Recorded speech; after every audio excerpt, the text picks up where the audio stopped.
Picture the darkness before dawn, somewhere deep in prehistory. The fire crackles low, casting dancing shadows on weathered faces gathered in a circle. An elder's voice rises above the whisper of flames, weaving tales of giants who once walked the earth, of great waters that swallowed entire lands, of serpents that flew through star-scattered skies. These weren't mere stories told for amusement during long winter nights. They were something far more precious, the living memory of our species, passed down through countless generations like sacred relics wrapped in metaphor and wonder. Each tale carried within it the DNA of experience, the fossilized remains of events that once shook the world. Modern minds tend to dismiss these ancient narratives as primitive attempts to explain the unexplainable, as childish fantasies born from ignorance and superstition. We've grown comfortable in our assumption that myth represents humanity's fumbling efforts to make sense of thunder and lightning, of seasons and stars, before science illuminated the true mechanics of existence. But what if we've been approaching this all wrong? What if these stories, transmitted across millennia through the most reliable storage system ever devised, human memory itself, contain encrypted records of actual events? What if the myths we've relegated to the realm of fantasy are actually humanity's earliest historical documents, disguised in the language of symbol and allegory? Consider the remarkable consistency of certain mythical themes across cultures that had no contact with one another. The flood narratives that appear in traditions separated by vast oceans and continents. The universal appearance of dragon-like creatures in societies that developed independently. The recurring motif of beings descending from the sky, bringing knowledge or destruction in their wake. These patterns suggest something more profound than coincidental imagination. They hint at shared human experiences so significant, so traumatic or transformative, that they became embedded in our collective consciousness, preserved through the only medium available to preliterate societies, the art of storytelling itself. The firelight flickers, and in its amber glow, we glimpse a revolutionary possibility. Perhaps those ancient voices weren't spinning fiction, but attempting to preserve fact. Perhaps every myth contains within it a kernel of truth, waiting to be decoded by minds willing to look beyond the surface of the tale to the bedrock of memory beneath. The elder's voice fades into the night, but the echo remains. In that echo lies a question that will reshape how we understand our past. What if the stories our ancestors told around those primordial fires were at the beginning of literature, but the birth of history itself? As the flames die to embers, we are left to wonder what truths might be hidden in the tales we've always assumed were lies. The word myth carries baggage in our contemporary world. We use it as shorthand for falsehood, for stories that contradict established fact. That's just a myth, we say dismissively, as if the label itself settles the matter. Yet this modern interpretation reveals more about our biases than about the nature of myth itself. To understand what myths truly represent, we must journey back to their origins in human consciousness. Myths emerged not as entertainment or deliberate fiction, but as the most sophisticated information storage and retrieval system available to oral cultures. They served as libraries, universities, and databases, all wrapped into compelling narratives that could survive the passage of centuries. Mainstream scholarship has long recognized myths as repositories of cultural wisdom, moral instruction, and psychological insight. Carl Jung saw them as expressions of universal archetypes buried deep in the human psyche. Joseph Campbell identified recurring patterns that spoke to fundamental human experiences. These interpretations treat myths as symbolic language complex, metaphors that encode abstract truths about the human condition. This symbolic approach has dominated academic thinking for generations, and with good reason. Myths clearly operate on multiple levels of meaning, weaving together moral lessons, spiritual insights, and cultural values in ways that speak to something profound within us. The story of Pandora's box teaches us about curiosity and consequence. The tale of Icarus warns against hubris and overreach. These symbolic readings reveal genuine wisdom embedded in ancient narratives. Yet there is another possibility that scholars have been more reluctant to embrace: the idea that some myths might preserve actual historical events, albeit transformed through countless retellings. This perspective suggests that myth functions not just as symbolic language, but as encrypted history, a way of preserving memories of real occurrences that were too important to forget, but too distant to record with literal accuracy. Consider how memory works in oral cultures. Stories must be memorable to survive, which means they must follow certain narrative patterns, must engage emotions, must contain elements of drama and wonder that ensure they'll be passed on to the next generation. In this process, the specific details of historical events might be transformed into archetypal characters and mythical scenarios, while the essential memory of what happened remains preserved within the story structure. This doesn't mean every mythical detail corresponds to literal truth. The process of oral transmission inevitably introduces changes, embellishments, and symbolic elaborations. But it does suggest that beneath the mythical surface might lie the bones of genuine historical experiences: catastrophic floods, encounters with unknown beings, cosmic events that left lasting impressions on human memory. The tension between these interpretations, myth as symbol versus myth as encrypted history, need not be resolved in favor of one or the other. Perhaps the most profound myths operate simultaneously on both levels, serving as vehicles for cultural wisdom, while also preserving fragments of actual human experience. As we stand at the threshold of this investigation, we face a fundamental question about the nature of human memory and storytelling. Are we dealing with pure imagination, or with imagination wrapped around a core of historical fact? The answer may reshape our understanding of both mythology and history. Long before Moses received the tablets on Mount Sinai, long before Noah gathered the animals 2 by 2, the story of a great deluge was already ancient. It flows through human memory like an underground river, surfacing in cultures across every inhabited continent, carrying with it the same haunting themes: divine judgment, rising waters, and the few who survived to tell the tale. In the cracked cuneiform tablets of Mesopotamia, we find Utnapishtim building his ark at the command of A, saving life itself from the wrath of the gods. The Epic of Gilgamesh, carved in stone, millennia before the Bible was written, tells of waters that covered the mountains of a world drowned in divine fury of a single family chosen to preserve the future of all living things. But the flood narrative didn't begin or end in the ancient Near East. Across the Pacific, the Aboriginal peoples of Australia speak of the great flood that reshaped their continent, creating the landscape they know today. In their Dreamtime stories, the waters rose to punish human transgression, drowning entire tribes, while a few survivors clung to mountaintops, waiting for the waters to recede. Travel north to the Arctic, and the Inuit tell of Sedna, the sea goddess whose anger brought floods that swallowed entire villages beneath the ice-cold waters. Journey south to the Amazon, and indigenous tribes recount how the great serpent Boyuna caused rivers to overflow their banks, drowning the world in a cascade of muddy water that reached to the tops of the highest trees. The Hindus speak of Pralaya, the cosmic deluge that ends each age of the world, while the Greeks remembered Deucalion's flood, when Zeus decided to cleanse the earth of its wickedness. In China, the legendary Yu the Great is celebrated for taming the great flood that once covered the land. Even in the isolated highlands of New Guinea, tribal stories tell of ancestors who survived world-ending waters by climbing to the peaks of sacred mountains. Mainstream archaeology explains these parallel narratives as inevitable products of human experience.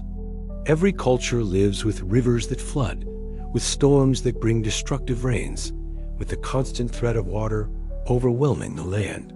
From this perspective, flood myths represent universal human fears projected onto cosmic scales natural disasters, elevated to divine judgment.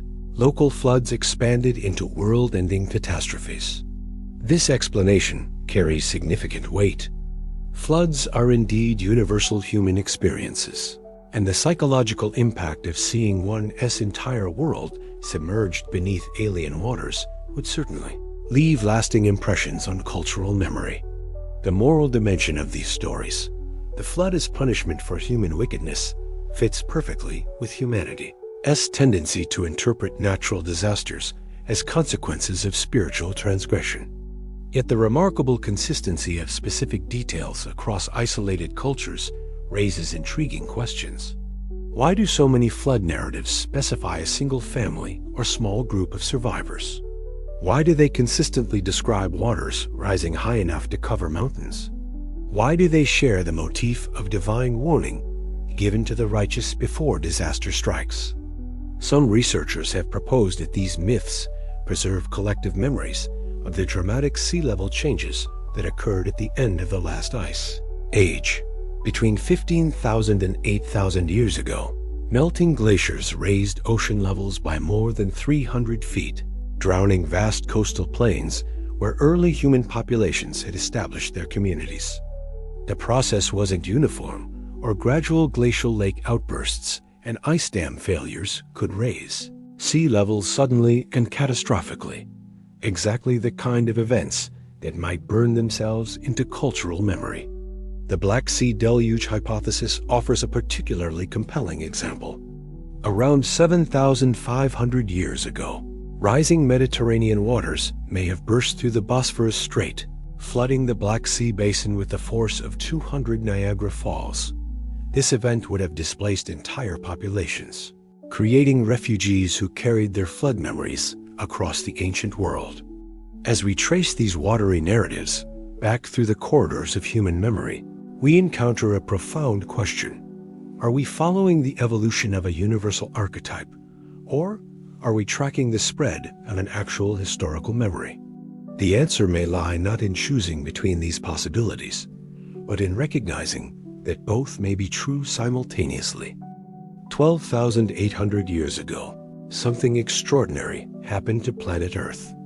The world was emerging from the grip of an ice age, glaciers retreating, temperatures rising, when suddenly the warming stopped. In what seemed like geological moments, perhaps mere decades, the planet plunged back into near-glacial conditions. This mysterious climate reversal, known to scientists as the Younger Dryas, lasted for more than 1,000 years before ending as abruptly as it had begun. The mainstream explanation for this climate puzzle involves a complex dance of ocean currents and melting ice. As massive glacial lakes in North America suddenly drained into the North Atlantic, the theory goes they disrupted the Gulf Stream circulation that carries warm water north. Without this thermal conveyor belt, the Northern Hemisphere plunged back into cold conditions, triggering a cascade of environmental changes that rippled across the globe. This explanation, refined through decades of research, accounts for much of the geological evidence. Ice cores from Greenland show the characteristic chemical signatures of rapid cooling. Sediment cores from lake beds preserve pollen records that document the swift return of tundra vegetation. The scientific consensus paints a picture of natural climate variability, dramatic, but entirely within the normal range of Earth's complex systems. Yet, as researchers have delved deeper into the Younger Dryas mystery, they've uncovered evidence that doesn't fit neatly into the conventional framework. Across North America, they've found a thin layer of sediment dating to the beginning of the Younger Dryas. It contains unusual materials, microscopic diamonds, shocked quartz, and elevated levels of iridium signatures that suggest a cosmic impact event. This alternative hypothesis proposes that a comet or asteroid struck North America 12,800 years ago, triggering the Younger Dryas cooling through a combination of atmospheric dust and the disruption of ice sheets. The impact, according to this theory, may have caused massive wildfires, destroyed the Clovis culture, and contributed to the extinction of North American megafauna mammoths, giant ground sloths, saber-toothed cats, and dozens of other species. The cosmic impact hypothesis remains controversial within the scientific community, with researchers debating the interpretation of evidence and the mechanisms by which an impact might have triggered such dramatic climate change. Some studies have failed to replicate the geological markers, while others have found additional supporting evidence. The scientific process continues, with new discoveries regularly adding layers of complexity to an already intricate puzzle. But here's where the story takes a fascinating turn toward the realm of human memory and myth. If such a catastrophic event occurred 12,800 years ago, it would have coincided with the presence of modern humans throughout the Americas and much of the world. These populations would have witnessed something unprecedented: cosmic fire streaking across the sky, followed by climate chaos that transformed their world within their own lifetimes. Could such an event have left traces in human cultural memory? The timing aligns remarkably well with flood narratives found in oral traditions around the world. If a cosmic impact disrupted ice sheets and triggered massive outflow floods, the geological catastrophe would have been accompanied by exactly the kind of world-ending deluge preserved in mythical traditions. Consider the consistency of details in these flood myths. Fire falling from the sky, followed by overwhelming waters, followed by a world transformed. If we strip away the theological interpretation and examine these stories as potential historical documents, they read remarkably like eyewitness accounts of a cosmic impact event and its aftermath. The Hopi speak of the great purification when fire fell from above and waters covered the land. Aboriginal Australian stories tell of a time when the sky burned and the sea rose to swallow the coastal plains. Hindu texts describe cosmic cycles ending in fire and flood, while Nordic traditions tell of Ragnarok, the twilight of the gods marked by celestial warfare and world-ending catastrophe. As we probe deeper into this temporal mystery, we find ourselves standing at the intersection of hard science and ancient memory, where geological evidence meets mythological narrative. Whether or not the cosmic impact hypothesis ultimately proves correct, the Younger Dryas event demonstrates how catastrophic natural processes could have shaped human cultural memory in ways we are only beginning to understand. The ice cores preserve their chemical signatures. The sediments hold their microscopic secrets. But perhaps the most enduring record of this ancient catastrophe lies not in stone or ice, but in the stories our ancestors refused to let die. In the mists of Genesis, before the flood swept away the ancient world, there walked beings of extraordinary stature, the Nephilim, described as giants who were the offspring of divine beings and human women. Their presence in biblical narrative has puzzled scholars and theologians for millennia, dismissed by many as mythological embellishment. Yet their echoes resonate through cultures far removed from the ancient Near East.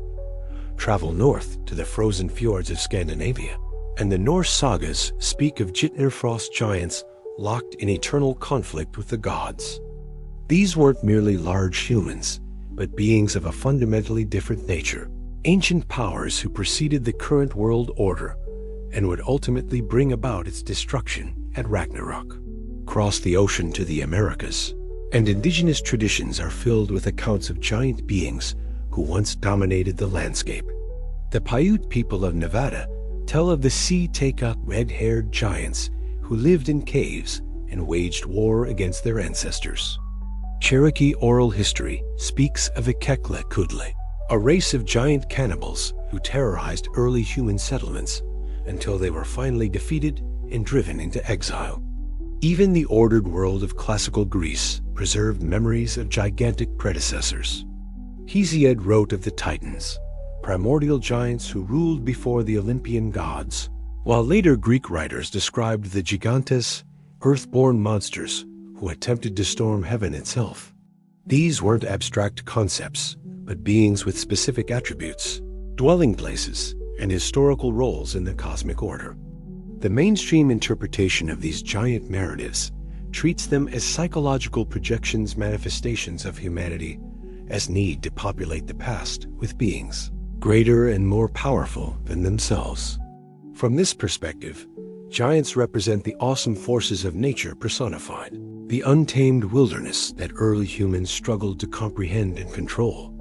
They embody the other, the non-human forces that must be overcome for civilization to flourish. This symbolic reading carries considerable explanatory power. Giants in mythology often represent chaos opposing order, wilderness resisting civilization, the old world giving way to the new. They serve as perfect antagonists in humanity's heroic narratives of progress and conquest, embodying everything that must be defeated or transcended. Yet there is another lens through which to examine these persistent giant narratives, the possibility that they preserve distorted memories of actual encounters with beings significantly larger than modern humans. This interpretation gains credibility when we consider the fossil record of extinct megafauna that shared the world with early human populations. During the Pleistocene epoch, which ended roughly 11,700 years ago, the Earth was populated by creatures of extraordinary size. Woolly mammoths stood twice the height of modern elephants. Giant ground sloths reached the size of modern bears. Dire wolves, cave bears, and saber-toothed cats dwarfed their contemporary relatives. In this context, early human encounters with massive creatures were not mythological but commonplace. Could cultural memories of these megafauna encounters have evolved into giant humanoid narratives through countless retellings? The psychological impact of facing a 12-foot ground sloth or a massive cave bear might easily transform an oral tradition into stories of giant humanoid adversaries. The essential memory of beings much larger and more powerful than humans would remain intact, while the specific details adapted to fit familiar narrative patterns. But there's yet another possibility that pushes the boundaries of conventional thinking even further. What if some giant narratives preserve memories of encounters with archaic human populations that were genuinely larger than modern humans? Fossil evidence reveals that human ancestors and relatives displayed greater size variation than current populations. Homo heidelbergensis individuals reached heights that would seem gigantic by modern standards, and they coexisted with anatomically modern humans in some regions. The discovery of massive ancient skeletal remains has occasionally been reported throughout history, though many such finds have been lost, destroyed, or inadequately documented. The scientific community remains skeptical of claims about giant human remains, attributing most reports to misidentification of animal bones or hoaxes. Yet the persistence of such reports across cultures and centuries raises questions about what early human populations might have encountered. As we sift through the archaeological and mythological evidence, we're confronted with layers of possibility. Perhaps giant narratives represent pure symbolism, psychological projections of human fears and aspirations. Perhaps they preserve transformed memories of encounters with extinct megafauna. Or perhaps, in some cases, they maintained fragmented records of meetings between different human populations, some of whom were genuinely larger than others. The giants fade into the mists of prehistory, but their shadows remain cast across human memory, challenging us to distinguish between the metaphorical and the literal, between symbol and historical fact. In the sun-baked hills of ancient Greece, a farmer's plow strikes something hard beneath the olive trees. He calls to his neighbors, and together they excavate what appears to be the skull of an enormous man, but with a single great socket where the eyes should be. Word spreads quickly through the valleys. The bones of a cyclops have been discovered, proof that the monsters from Homer's Tales once walked the earth. This scene played out repeatedly across the ancient Mediterranean world, as Greek and Roman populations encountered the fossilized remains of dwarf elephants that had once inhabited the islands of Sicily, Cyprus, and Malta. These elephants, isolated on islands during the Pleistocene epoch, had evolved to a fraction of their mainland relatives' size, yet their skulls still dwarfed those of humans. The crucial detail that transformed elephant into monster was the nasal cavity. When the soft tissue decomposed, it left a large central opening in the skull that ancient peoples naturally interpreted as a single eye socket.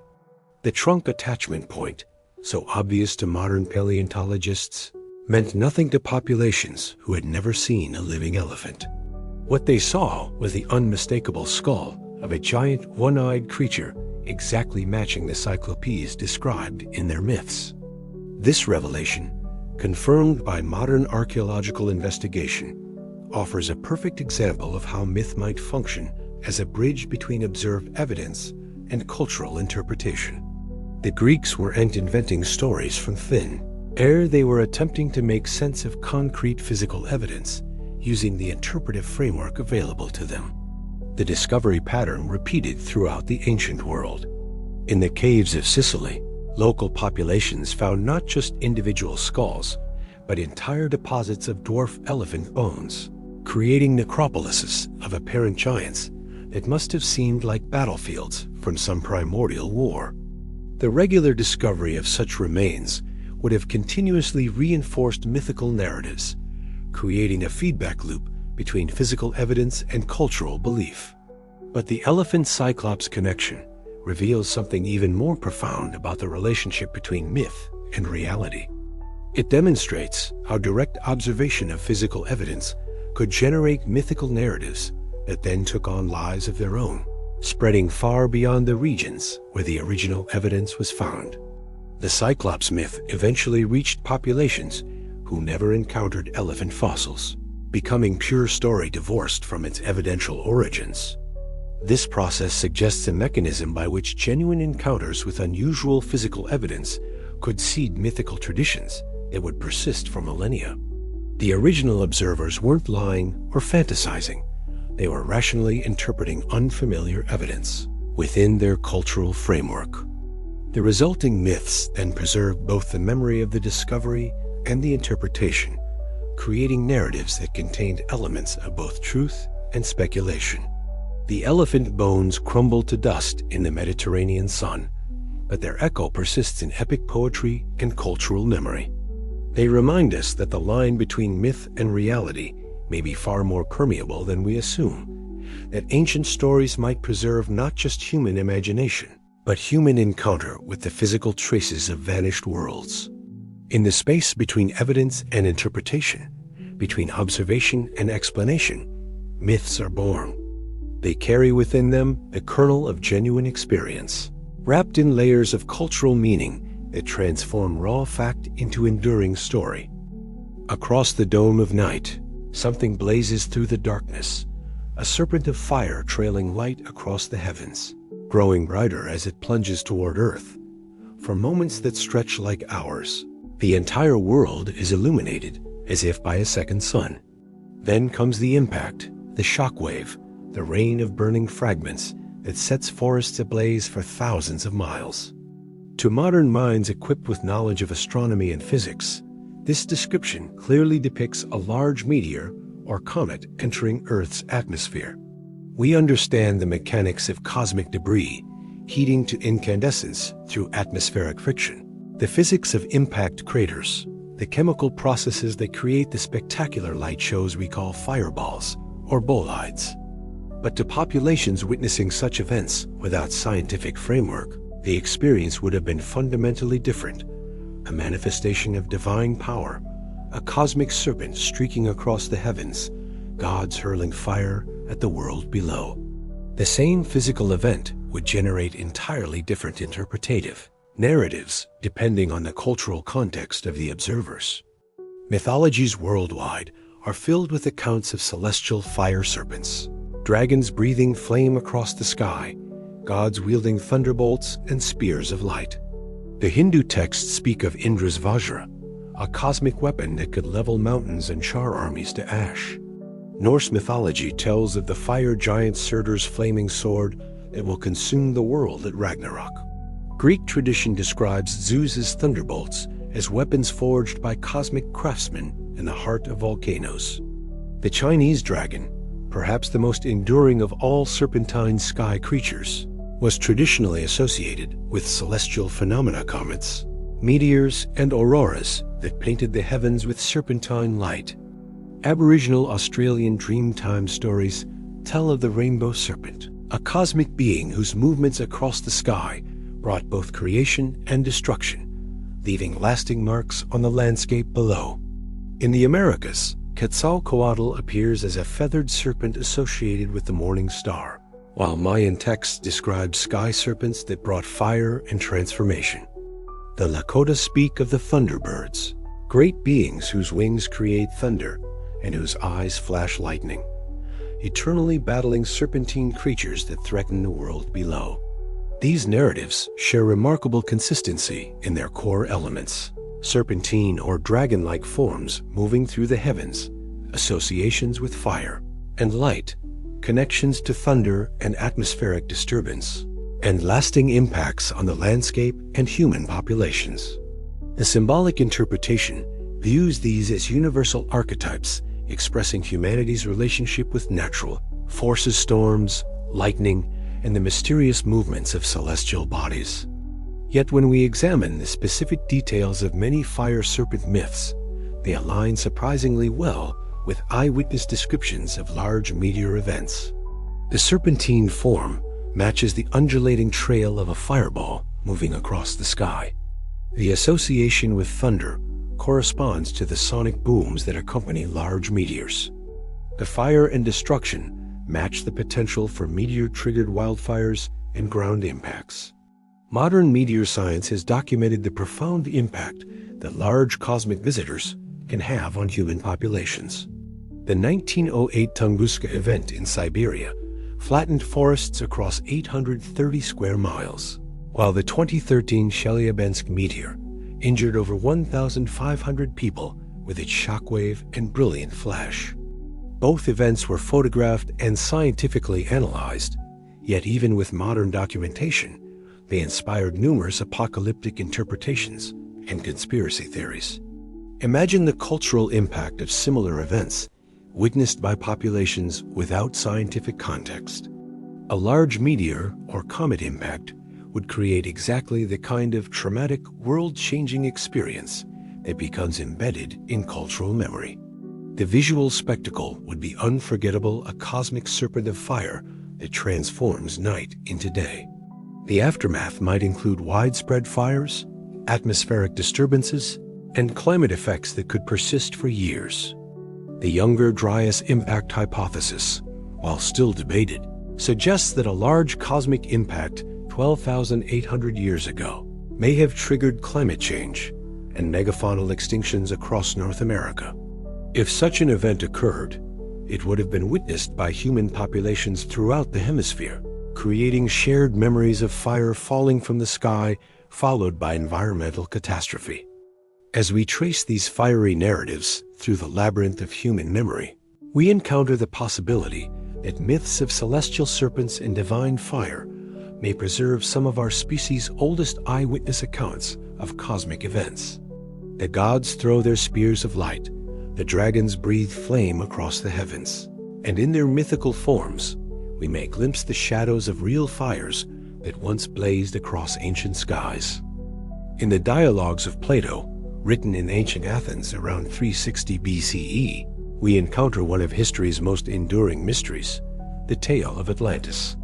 The philosopher describes a magnificent island civilization that existed 9,000 years before his own time, possessed of advanced technology and immense power, until divine judgment sent it beneath the waves in a single day and night of catastrophic destruction.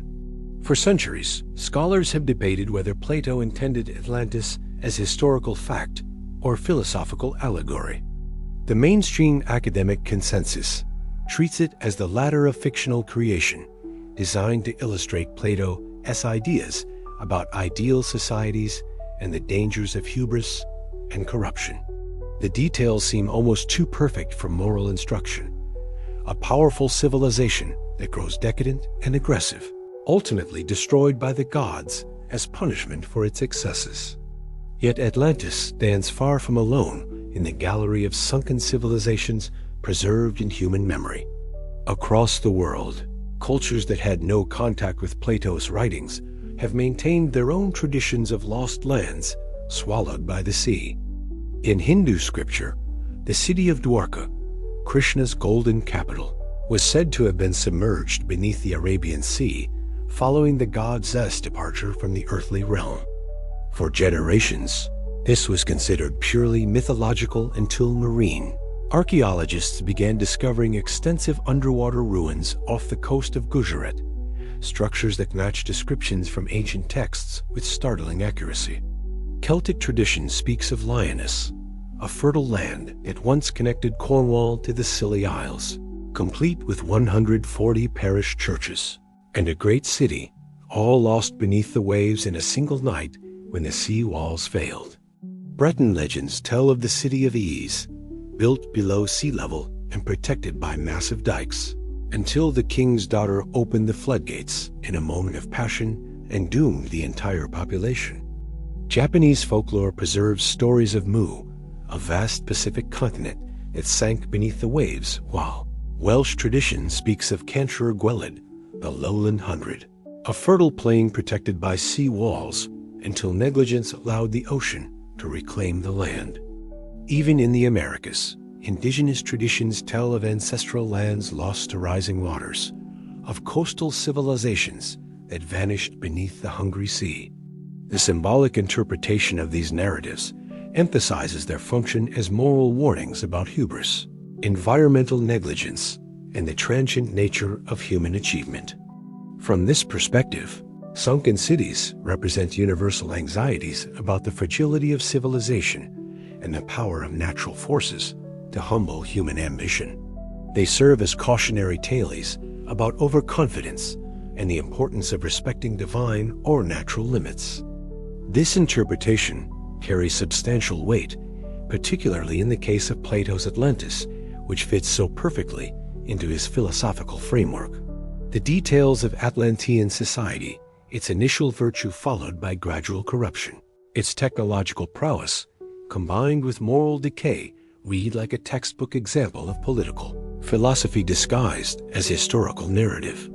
Yet the remarkable consistency of sunken civilization narratives across isolated cultures suggests something more than coincidental moral imagination. These stories share specific details that align surprisingly well with what we now know about post-glacial sea level rise and coastal inundation. During the last glacial maximum, roughly 20,000 years ago, global sea levels were approximately 400 feet lower than today. Vast continental shelves that are now underwater were dry land, supporting ecosystems and potentially human populations. As the ice sheets melted over the following millennia, these coastal plains were gradually and sometimes rapidly submerged beneath rising seas. The process wasn't uniform or gentle. Glacial lake outbursts, ice dam failures, and tectonic adjustments could cause sea levels to rise suddenly and dramatically in specific regions. The flooding of the Black Sea Basin around 7,500 years ago may have displaced hundreds of thousands of people virtually overnight, creating refugees who carried memories of their drowned homeland across the ancient world. Modern underwater archaeology has confirmed that significant human settlements existed on what are now submerged continental shelves. Off the coast of Britain, fishing nets regularly dredge up stone tools and mammoth bones from Doggerland, a vast plain that once connected Britain to continental Europe. Similar discoveries have been made off coasts worldwide, revealing the existence of extensive prehistoric landscapes now hidden beneath the waves. Could some of these submerged regions have supported complex societies whose destruction was preserved in cultural memory as narratives of sunken civilizations? The archaeological evidence remains fragmentary, but the possibility grows more plausible as underwater exploration reveals increasing signs of human activity on drowned coastlines. The distinction between allegory and historical memory may be less clear-cut than traditionally assumed. Perhaps the most enduring sunken city narratives preserve both moral instruction and historical recollection, encoding within their mythical structure the essential memory of real communities that were indeed swallowed by rising seas. As we probe the depths where these lost lands are said to rest, we confront fundamental questions about the relationship between myth and memory. between moral teaching and historical preservation. In the shadows of Atlantis and its countless submerged cousins, we glimpse the possibility that some of humanity's most persistent stories may be monuments to civilizations we have forgotten, built on foundations we have yet to discover. Stand before the Great Pyramid of Giza in the pre-dawn darkness and watch as the first rays of sunlight align perfectly with the monument's eastern face. Consider the mathematical precision required to achieve this orientation, the engineering knowledge needed to move 2.3 million stone blocks, each weighing between 2 and 15 tons, into a structure that remained the world's tallest building for over 3,800 years. The ancient Egyptians left no detailed records of how they accomplished this feat. No blueprints survive, no engineering manuals, no step-by-step construction guides. What remains are the monuments themselves, standing as mute testimony to capabilities that stretch the boundaries of what we assume about ancient technology and organization. Conventional archaeology has developed sophisticated explanations for megalithic construction based on careful analysis of tool marks, construction debris, and experimental archaeology. These studies demonstrate that ancient builders could indeed move massive stones using ramps, levers, and coordinated human labor. The precision of astronomical alignments can be achieved using simple but ingenious observational techniques. The mathematical relationships embedded in megalithic architecture reflect sophisticated understanding that developed gradually through centuries of practical experience. This mainstream interpretation paints a picture of steady technological progress, with each generation building upon the knowledge of its predecessors. Ancient engineers may not have possessed modern tools, but they compensated through ingenuity, organization, and patient accumulation of practical wisdom. The monuments represent the pinnacle of human achievement within the technological constraints of their respective eras. Yet even within this conventional framework, profound mysteries remain. How did the builders of Pumapunku in Bolivia cut and fit andesite blocks with tolerances measured in millimeters? How did megalithic cultures transport stones weighing hundreds of tons across vast distances without modern machinery? How did they achieve astronomical alignments accurate to fractions of a degree using supposedly primitive observational methods? These questions become more intriguing when we consider that megalithic construction appears suddenly in the archaeological record, often without clear developmental sequences. The Great Pyramid represents not the culmination of pyramid building, evolution, but one of its earliest and most sophisticated examples. Similarly, the precision stonework at sites like Sacsayhuaman in Peru appears fully formed, without obvious antecedents or practice attempts. Mythological traditions worldwide attribute megalithic construction to divine beings or heroes possessing supernatural abilities. Egyptian texts speak of the gods Ptah and Thoth as the architects of sacred structures. Andean traditions credit Viracocha and his companions with creating the great stone monuments. Greek myths tell of Cyclopes building the massive walls of Mycenae and Tiryns. Celtic legends attribute stone circles to giants or magical beings who could command stones to move through the air. From a symbolic perspective, these attribution myths reflect humanity's tendency to project supernatural explanations onto achievements that exceed normal expectations. When faced with monuments that seem impossible given assumed ancient capabilities, cultures naturally invoke divine intervention or lost magical knowledge.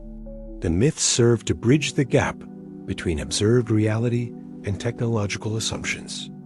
But what if these myths preserve genuine historical memories, albeit transformed through countless retellings? What if they encode recollections of builders who possessed knowledge and capabilities that were genuinely advanced beyond what we typically associate with their historical periods? This possibility gains credibility when we consider how much of human technological history remains invisible in the archaeological record. Organic materials decay, leaving no trace of sophisticated wooden machines, rope and pulley systems, or other technologies that might have enabled impressive construction feats. Metal tools are recycled, their constituent materials reused for new purposes that erase evidence of previous applications. The alternative archaeology hypothesis suggests that some megalithic monuments represent the remnants of a sophisticated prehistoric civilization whose technological achievements have been largely forgotten. This lost civilization, according to the theory, possessed advanced knowledge of astronomy, mathematics, and engineering that enabled construction projects rivaling modern capabilities. Evidence cited for this hypothesis includes the global distribution of megalithic sites, many sharing similar construction techniques and astronomical alignments, despite being separated by vast distances in conventional chronologies. The precision of stone cutting and fitting at sites like the Assyrian in Egypt or the temples of Malta suggests familiarity with technologies that supposedly weren't developed until much later periods. The mainstream archaeological community remains skeptical of lost civilization theories, pointing to the lack of supporting evidence for advanced prehistoric technologies. Critics argue that attributing megalithic monuments to unknown ancient civilizations simply pushes the explanatory problem backward without solving it. If such civilizations existed, where are their other artifacts, their cities, their clear developmental sequences? Yet as our understanding of human prehistory continues to evolve, we're discovering that ancient peoples were more sophisticated than previously assumed. Sites like Göbekli Tepe in Turkey, with its massive stone pillars and complex symbolic carvings dating to 11,500 years ago, demonstrate that hunter-gatherer populations could organize large-scale construction projects millennia earlier than conventional chronologies suggested. As we stand among these ancient monuments, we re-confronted with fundamental questions about the nature of human technological development and the reliability of our assumptions about the past.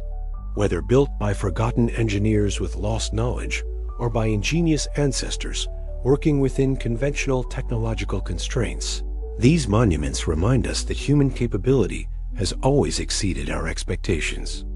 The stones keep their secrets, but their presence continues to challenge our understanding of what ancient humans could achieve when necessity, inspiration, and knowledge converged in the service of monuments built to endure through ages. In medieval European villages, after every fierce thunderstorm, children would search the muddy fields and forest floors for treasures that had supposedly fallen from the heavens. They called them thunderstone smooth, polished objects of mysterious origin that appeared scattered across the landscape following violent weather. Village elders taught that these stones were the physical manifestation of lightning strikes, crystallized thunder that hardened into tangible form as it plummeted earthward. Some believed they were weapons hurled by Thor or other sky gods during celestial battles. Others thought they were eggs laid by storm spirits, or fragments of the cosmic anvil where thunder was forged in the workshops of the clouds. The thunderstones were treasured for their supposed protective powers. Farmers placed them in barns to guard against lightning strikes. Sailors carried them to sea as talismans against storms. Pregnant women held them during childbirth, believing they would ease labor pains and protect both mother and child. The stones became integrated into folk medicine, ground into powders thought to cure various ailments, or mixed into potions designed to ward off evil influences. For centuries, these beliefs persisted across European culture, passed down through generations as established fact. Even learned men accepted the celestial origin of thunderstones, incorporating them into natural philosophy systems that attempted to explain their formation through various meteorological theories. The stones were cataloged alongside other curious phenomena, will-o'-the-wisps, ball lightning, and other mysterious manifestations of atmospheric power. The truth, when it finally emerged through systematic archaeological investigation, revealed something far more remarkable than falling thunder. The thunderstones were actually Neolithic tools-polished stone axes, arrowheads, and other implements crafted by prehistoric populations thousands of years earlier. As medieval farmers plowed their fields, they were constantly unearthing artifacts left behind by Stone Age peoples who had worked the same soil millennia before. The storms didn't create the thunderstones. They simply washed them clean, removing centuries of accumulated dirt and debris to reveal the smooth, polished surfaces that had been crafted by human hands in the distant past. The medieval discovery pattern reinforced the celestial interpretation because the stones did indeed appear suddenly after storms, gleaming as if freshly formed in the cosmic forge. This revelation illuminates a crucial mechanism by which genuine historical artifacts can become embedded in mythological frameworks. The medieval Europeans weren't fantasizing about the thunderstones. They were observing real objects and attempting to explain their origin using the interpretive tools available to their culture. The stones were undeniably real, but their true history had been lost, leaving only the mystery of their appearance and the need for explanation. The thunderstone phenomenon demonstrates how gaps in historical knowledge create space for mythological interpretation.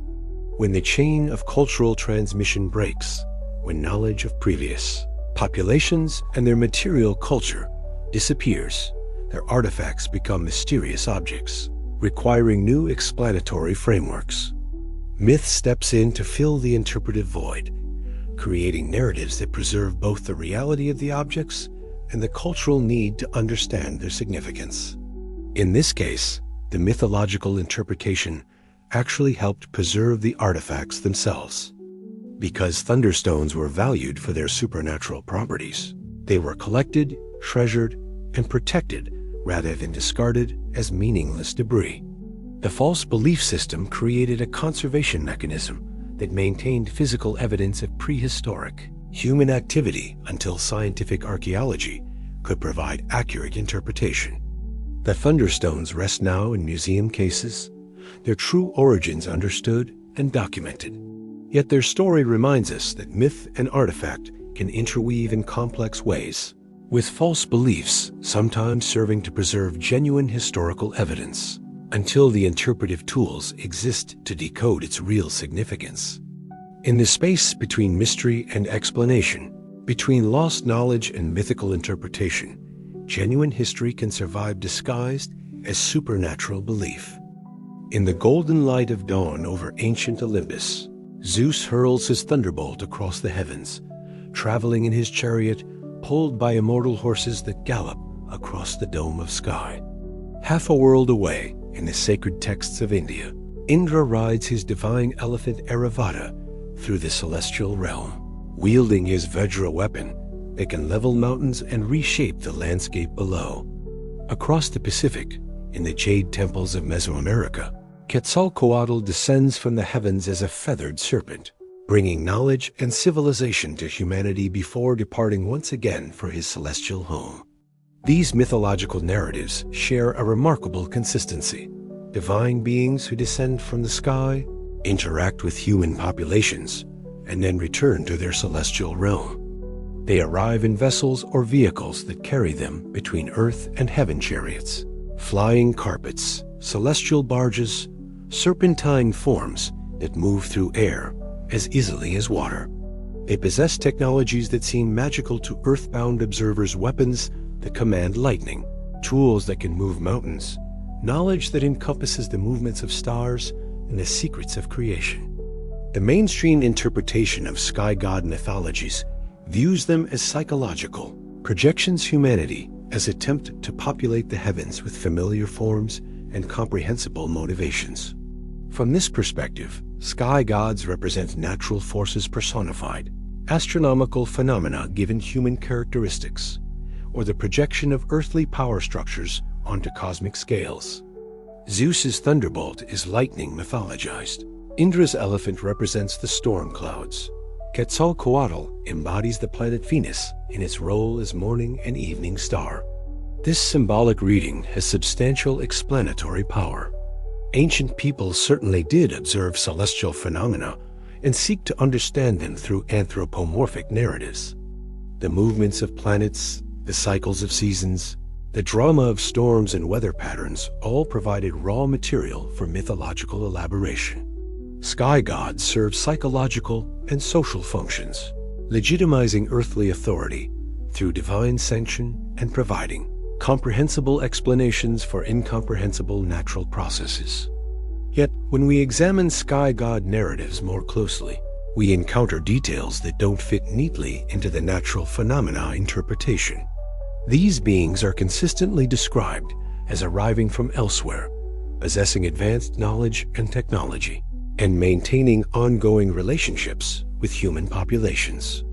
They're not abstract forces, but active agents who teach specific skills: agriculture, metallurgy, writing, astronomy, and who leave behind physical evidence of their presence. Consider the precision of astronomical knowledge attributed to these sky beings. The Mayan calendar system, supposedly taught by Kukulkan, their version of Quetzalcoatl, achieves accuracy that rivals modern computation. Hindu texts describe cosmic cycles and astronomical relationships with mathematical precision that wasn't supposedly available to ancient cultures. Egyptian pyramid texts encode sophisticated understanding of stellar mechanics and precession, cycles that required centuries of careful observation to develop. Where did this knowledge originate? Conventional archaeology attributes it to the gradual accumulation of observational wisdom by priest astronomer classes who devoted generations to studying celestial patterns. This explanation accounts for much of the evidence and demonstrates that ancient peoples were capable of sophisticated astronomy, given sufficient time and motivation. But some researchers have proposed alternative explanations for the advanced knowledge encoded in sky god mythologies. The ancient astronaut hypothesis suggests that these narratives preserve memories of contact with non-human intelligences, extraterrestrial visitors who shared advanced knowledge with early human populations before departing for their home worlds. This interpretation reframes sky god mythologies as cargo cult phenomena, cultural memories of encounters with technologically superior beings whose capabilities seemed magical to observers lacking scientific framework. The chariots of the gods become spacecraft. Their supernatural weapons become advanced technology.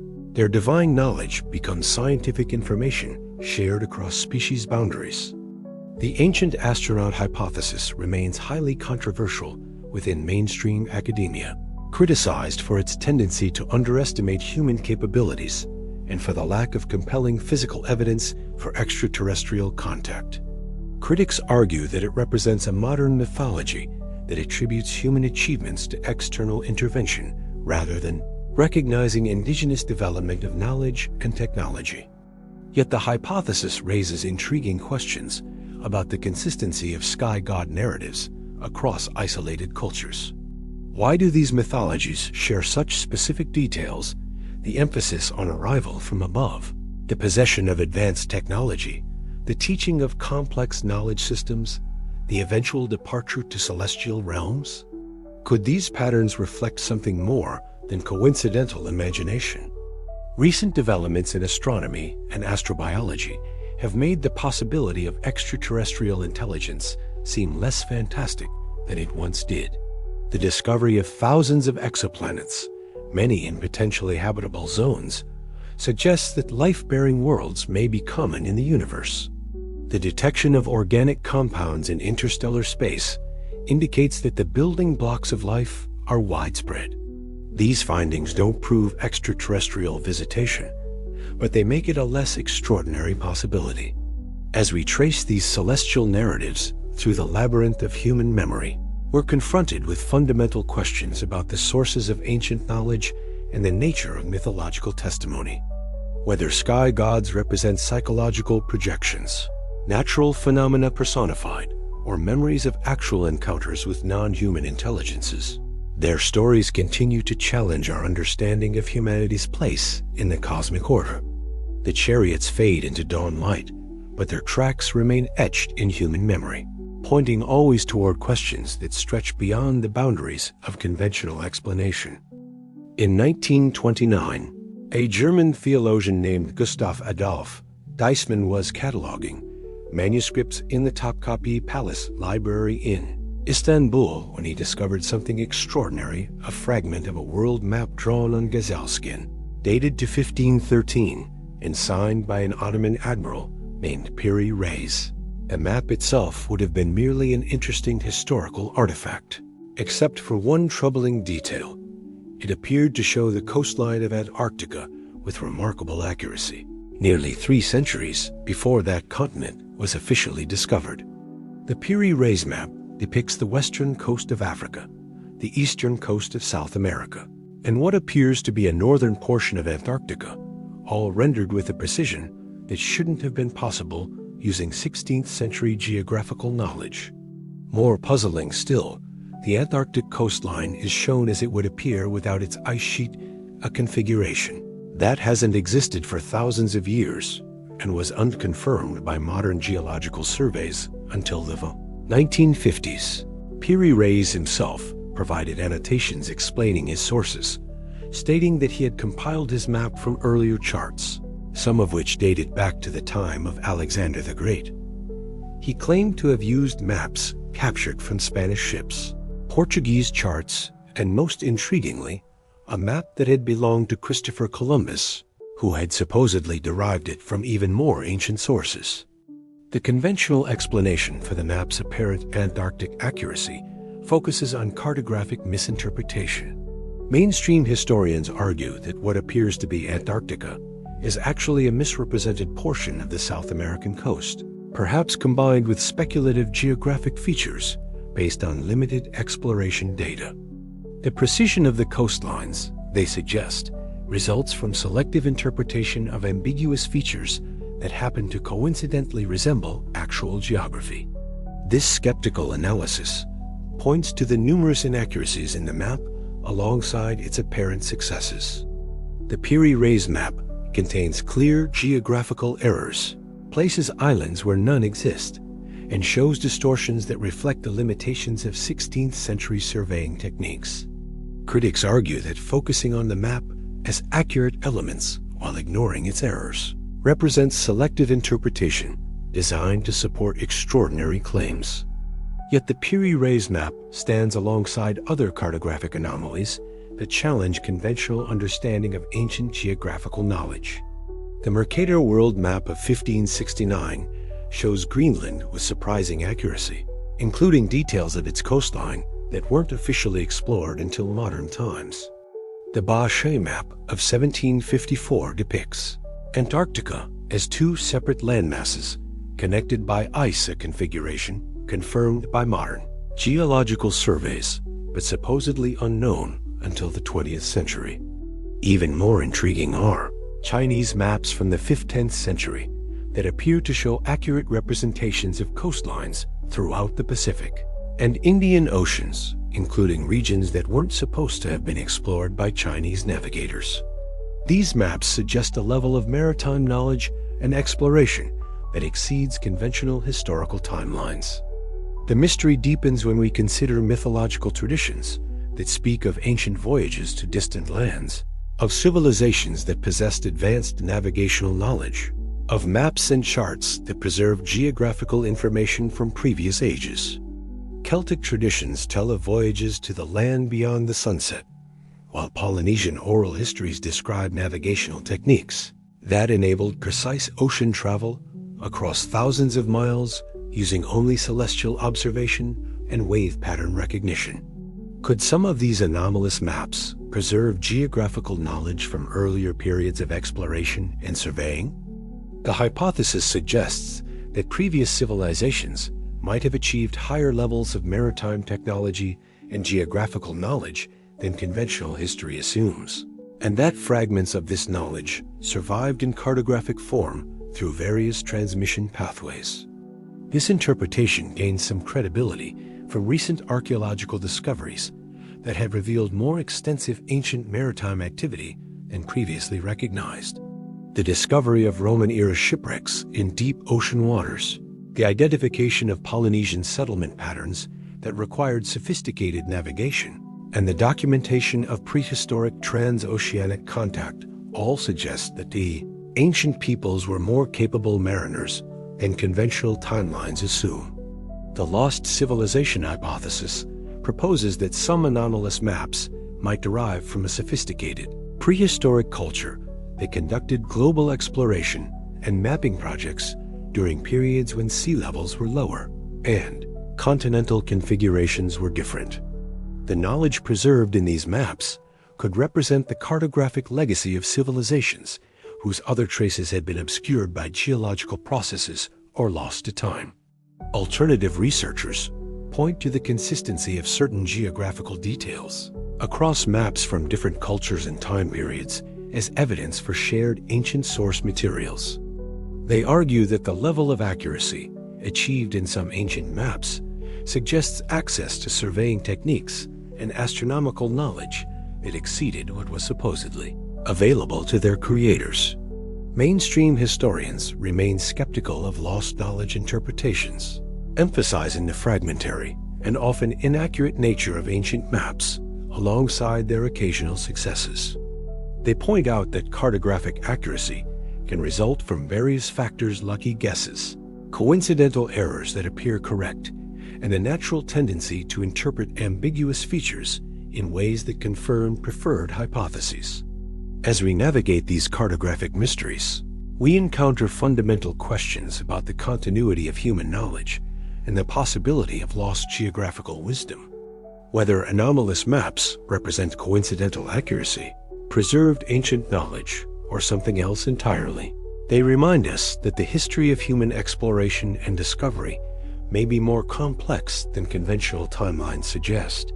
The maps fade with age, their ink dissolved by time and humidity, but the questions they raise continue to chart new territories in our understanding of human capabilities and historical possibilities. In the plains of Shinar, according to the Book of Genesis, humanity united in a single ambitious project, the construction of a tower whose top would reach to heaven itself. The Tower of Babel represented the pinnacle of human cooperation and technological achievement, a monument to collective ambition that would breach the boundary between earth and sky. Yet divine judgment scattered the builders across the earth, confusing their languages and ensuring that such unity would never again threaten the cosmic order. This biblical narrative finds echoes in mythological traditions worldwide, stories of ancient peoples who attempted to build structures that would connect them directly to the heavens. In Mesopotamian legend, the hero Etana ascended to the sky on the back of an eagle to retrieve the plant of birth. Hindu texts describe the construction of cosmic mountains and celestial bridges that allowed mortals to travel between earthly and divine realms. Greek mythology tells of the giants' attempt to stack mountains high enough to storm Olympus, while Andean traditions speak of ancient peoples who built towers to communicate with star beings. The mainstream interpretation of tower-building myths focuses on their function as cautionary tales about human hubris and the dangers of overreaching ambition. From this perspective, the Tower of Babel and similar narratives warn against the temptation to exceed natural limitations, to challenge divine authority, or to seek knowledge and power beyond appropriate human bounds. The stories serve as psychological expressions of humanity's eternal tension between aspiration and humility. This symbolic reading gains support from the actual archaeological evidence of ancient tower construction. Throughout Mesopotamia, Egypt, and Mesoamerica, cultures built massive stepped structures, ziggurats, pyramids, and temple platforms that reach toward the sky with obvious astronomical and religious significance. These monuments clearly represent attempts to create sacred architecture that connected earthly worship with celestial observation. The ziggurats of ancient Mesopotamia, in particular, seem to provide the historical foundation for Tower of Babel narratives. The Great Ziggurat of Babylon, known as Etmananki, foundation of heaven and earth, stood over 300 feet high and was visible from vast distances across the Mesopotamian plain. Its construction required enormous coordination of labor and resources, exactly the kind of collective effort described in biblical accounts. Yet when we examine these ancient towers more closely, we discover that they encoded sophisticated astronomical knowledge and served as precise observational platforms for tracking celestial movements. The Great Pyramid of Giza aligns with stunning accuracy to cardinal directions and incorporates mathematical relationships that encode information about Earth's dimensions and orbital characteristics. Mayan temple platforms throughout Mesoamerica function as complex astronomical computers, marking solstices, equinoxes, and the movements of planets with mechanical precision. The level of astronomical knowledge embedded in these structures raises intriguing questions about ancient understanding of cosmic mechanics. Builders possessed information about precession cycles, planetary periods, and stellar positions that supposedly required centuries of careful observation to accumulate. They incorporated this knowledge into architectural forms that served simultaneously as temples, observatories, and educational monuments. Where did this sophisticated astronomical understanding originate? Conventional archaeology attributes it to the gradual development of priest-astronomer classes who devoted generations to studying celestial patterns. These ancient scientists, working without telescopes or mechanical instruments, achieved remarkable precision through patient observation and mathematical analysis. But some researchers have proposed that tower-building myths preserve memories of more literal attempts to reach the heavens, not through spiritual transcendence, but through actual technological projects designed to achieve flight or space travel. This interpretation suggests that ancient peoples might have possessed advanced engineering knowledge that enabled construction of devices or structures capable of atmospheric flight. The ancient astronaut hypothesis takes this speculation further, proposing that tower myths preserve memories of contact with extraterrestrial intelligences who shared advanced technology with human populations. From this perspective, the towers represent attempts to replicate alien technology or to create communication devices for maintaining contact with departed visitors. Alternative archaeology points to anomalous construction techniques and acoustic properties in some ancient towers as evidence for lost technological knowledge. The precise stone cutting at sites like Sacsayhuaman in Peru, the acoustic resonance chambers in Egyptian pyramids, and the magnetic anomalies detected at some megalithic sites suggest familiarity with technologies that were and supposedly available to ancient builders. Critics of these alternative interpretations argue that they underestimate human ingenuity and overestimate the technological requirements for ancient achievements. They point out that sophisticated astronomical knowledge can be developed through careful observation using simple instruments, and that apparent technological anomalies often have conventional explanations once properly understood. Yet the global consistency of tower-building traditions, combined with the astronomical precision of actual ancient towers, suggests that these structures represent something more than random architectural ambition. Whether they embody humanity's eternal quest to understand the cosmos, preserve memories of lost technological capabilities, or encode knowledge shared through unknown transmission pathways, they continue to reach toward questions that stretch beyond conventional historical frameworks. As we stand in the shadows of these ancient towers, we are reconfronted with the possibility that humanity's relationship with the heavens has always been more complex than simple observation and worship. The towers themselves may be monuments to forgotten knowledge, preserved in stone and myth, pointing always toward mysteries that hover just beyond the reach of current understanding. In the village of Woolpit in Suffolk, England, sometime during the reign of King Stephen in the 12th century, 2 children emerged from caves near an ancient earthwork. Their skin was tinged with an unusual green color. They spoke no recognizable language, and they wore clothes made from unfamiliar materials. The villagers, initially frightened by their appearance, eventually took them in and attempted to care for these strange waifs. The children refused all food offered to them except for raw beans, which they consumed with apparent hunger and familiarity. They seemed distressed and confused by their surroundings, communicating through gestures and sounds that no one could interpret. The boy, apparently the weaker of the 2, gradually sickened and died despite the villagers' care. The girl, however, slowly adapted to her new environment. Over months and years, The green tinge faded from the girl's skin as she learned to eat normal food and speak the local language. When she could finally communicate, she told a remarkable story. She claimed to come from a land where the sun never shone brightly, where twilight was perpetual, and where all the inhabitants shared her green coloration. She described a beautiful country separated from the world she now inhabited by a broad river, and spoke of hearing the sound of bells that had somehow led her and her companion through underground passages to emerge in Woolpit. The girl eventually grew to adulthood in the village, married a local man, and lived what appeared to be a normal life. Yet she never lost the memory of her strange origins, and her descendants in the area were said to carry unusual physical characteristics that set them apart from other local families.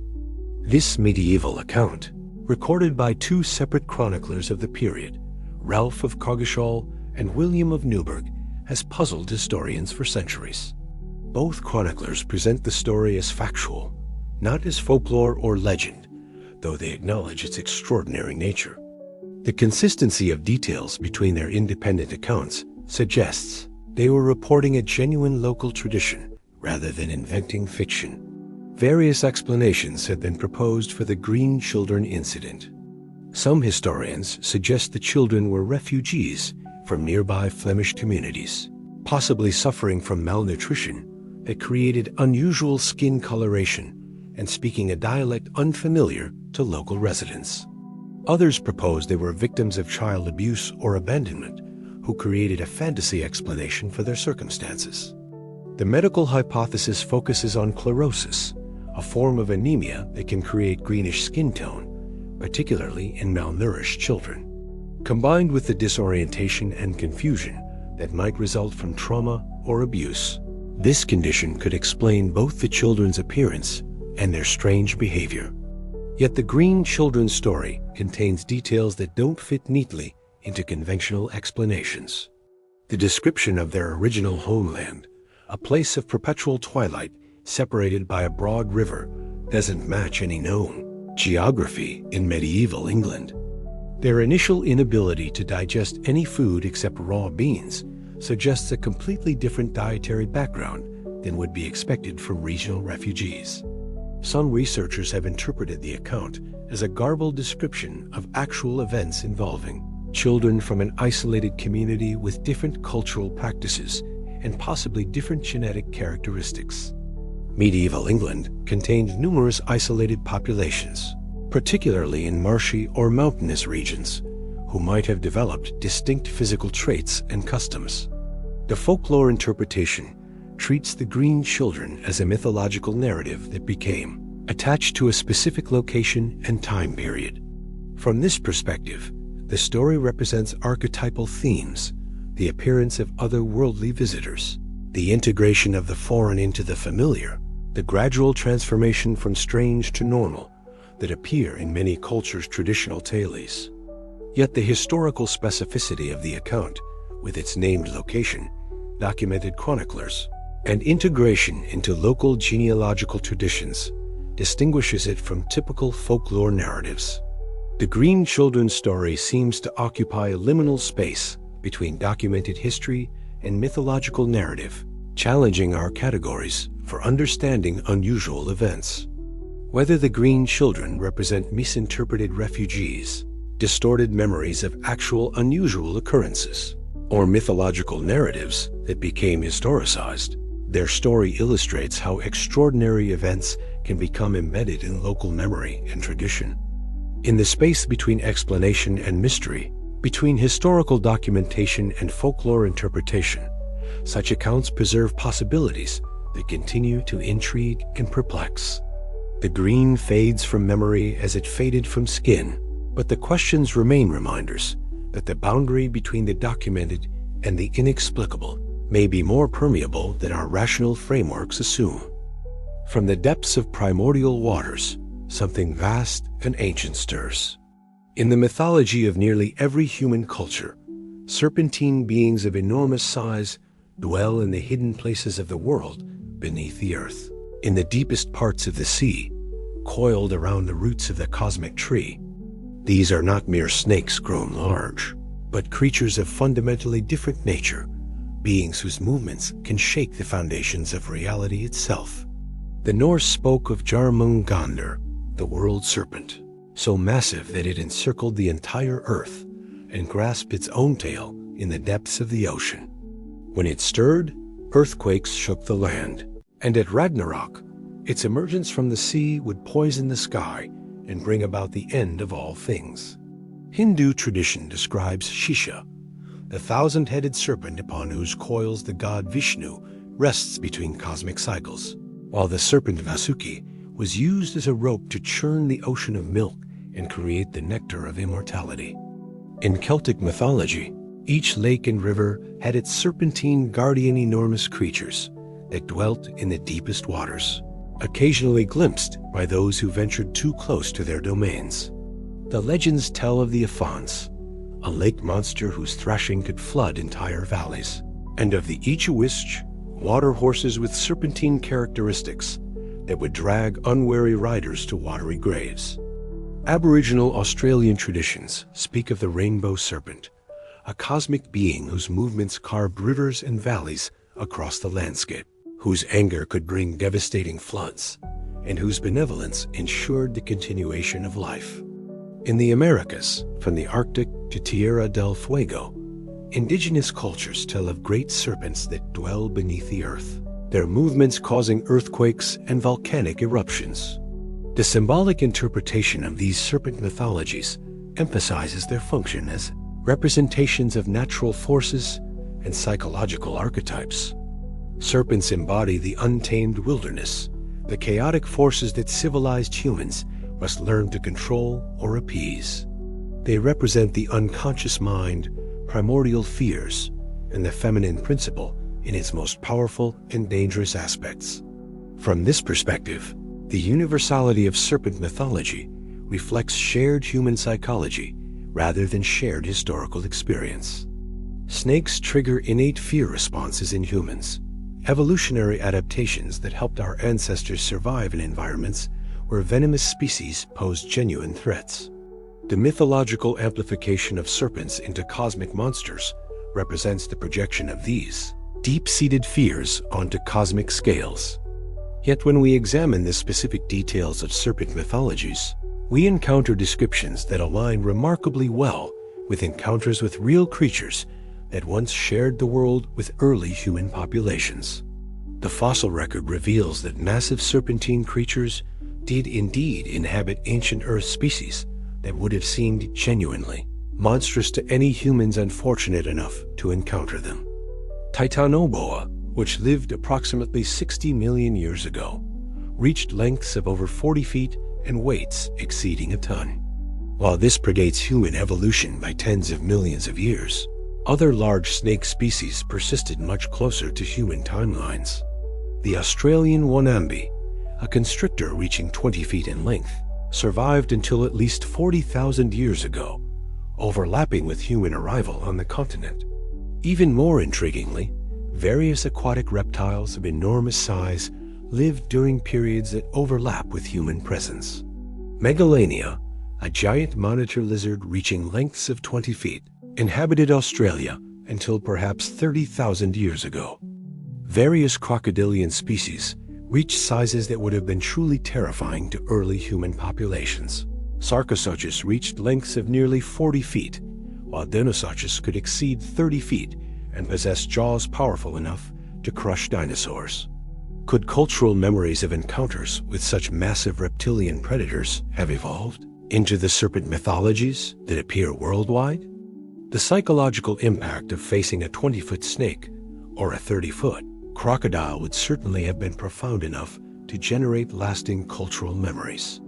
The essential characteristics would be preserved: enormous size, serpentine form, aquatic habitat, predatory nature, while specific details might transform through countless retellings.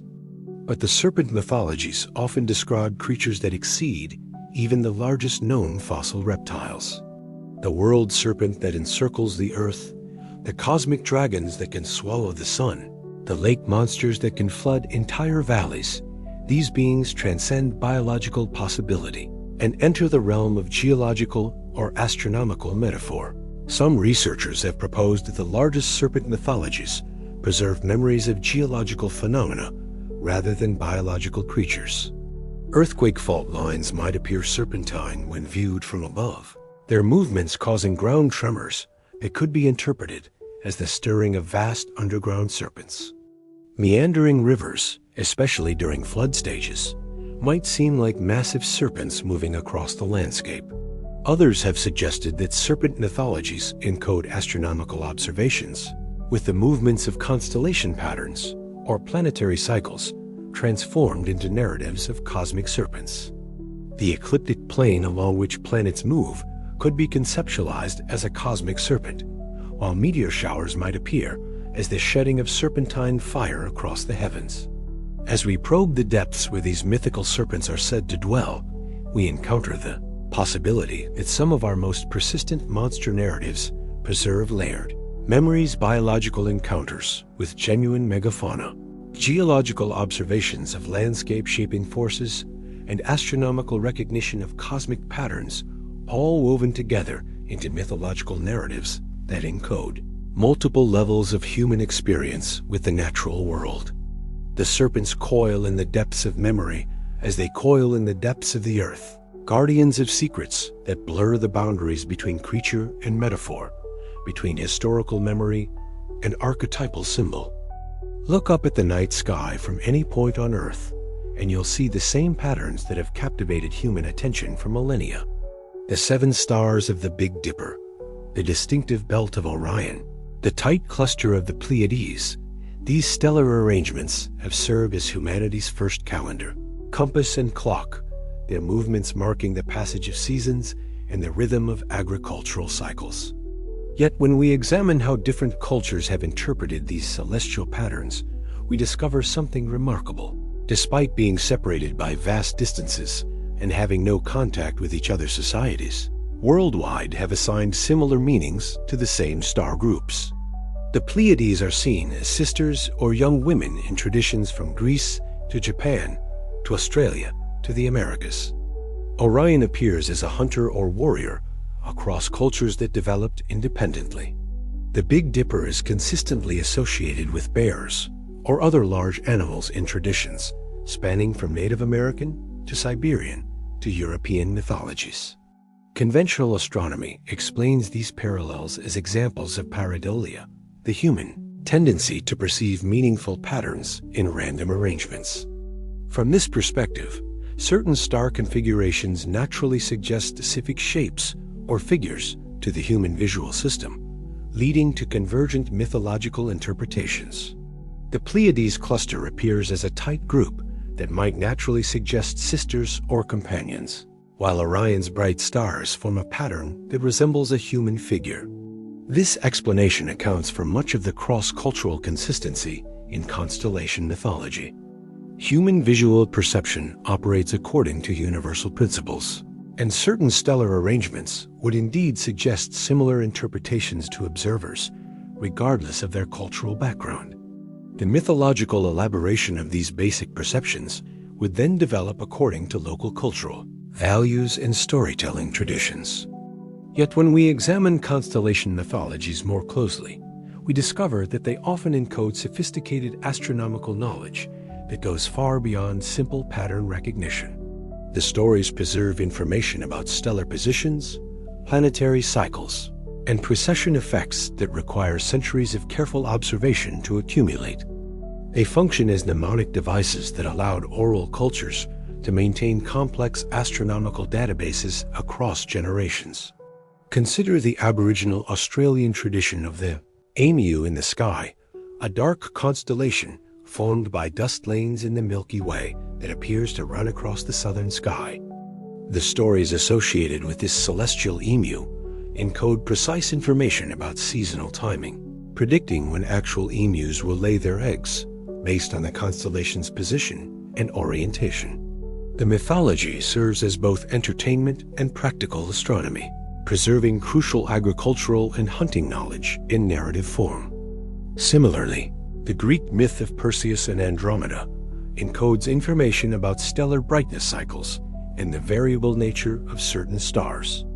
Algol, the demon star in Perseus, periodically dims and brightens in a cycle that ancient observers tracked and preserved through mythological narrative. The story of the hero rescuing the princess from the monster maps directly onto the astronomical behavior of these stellar objects.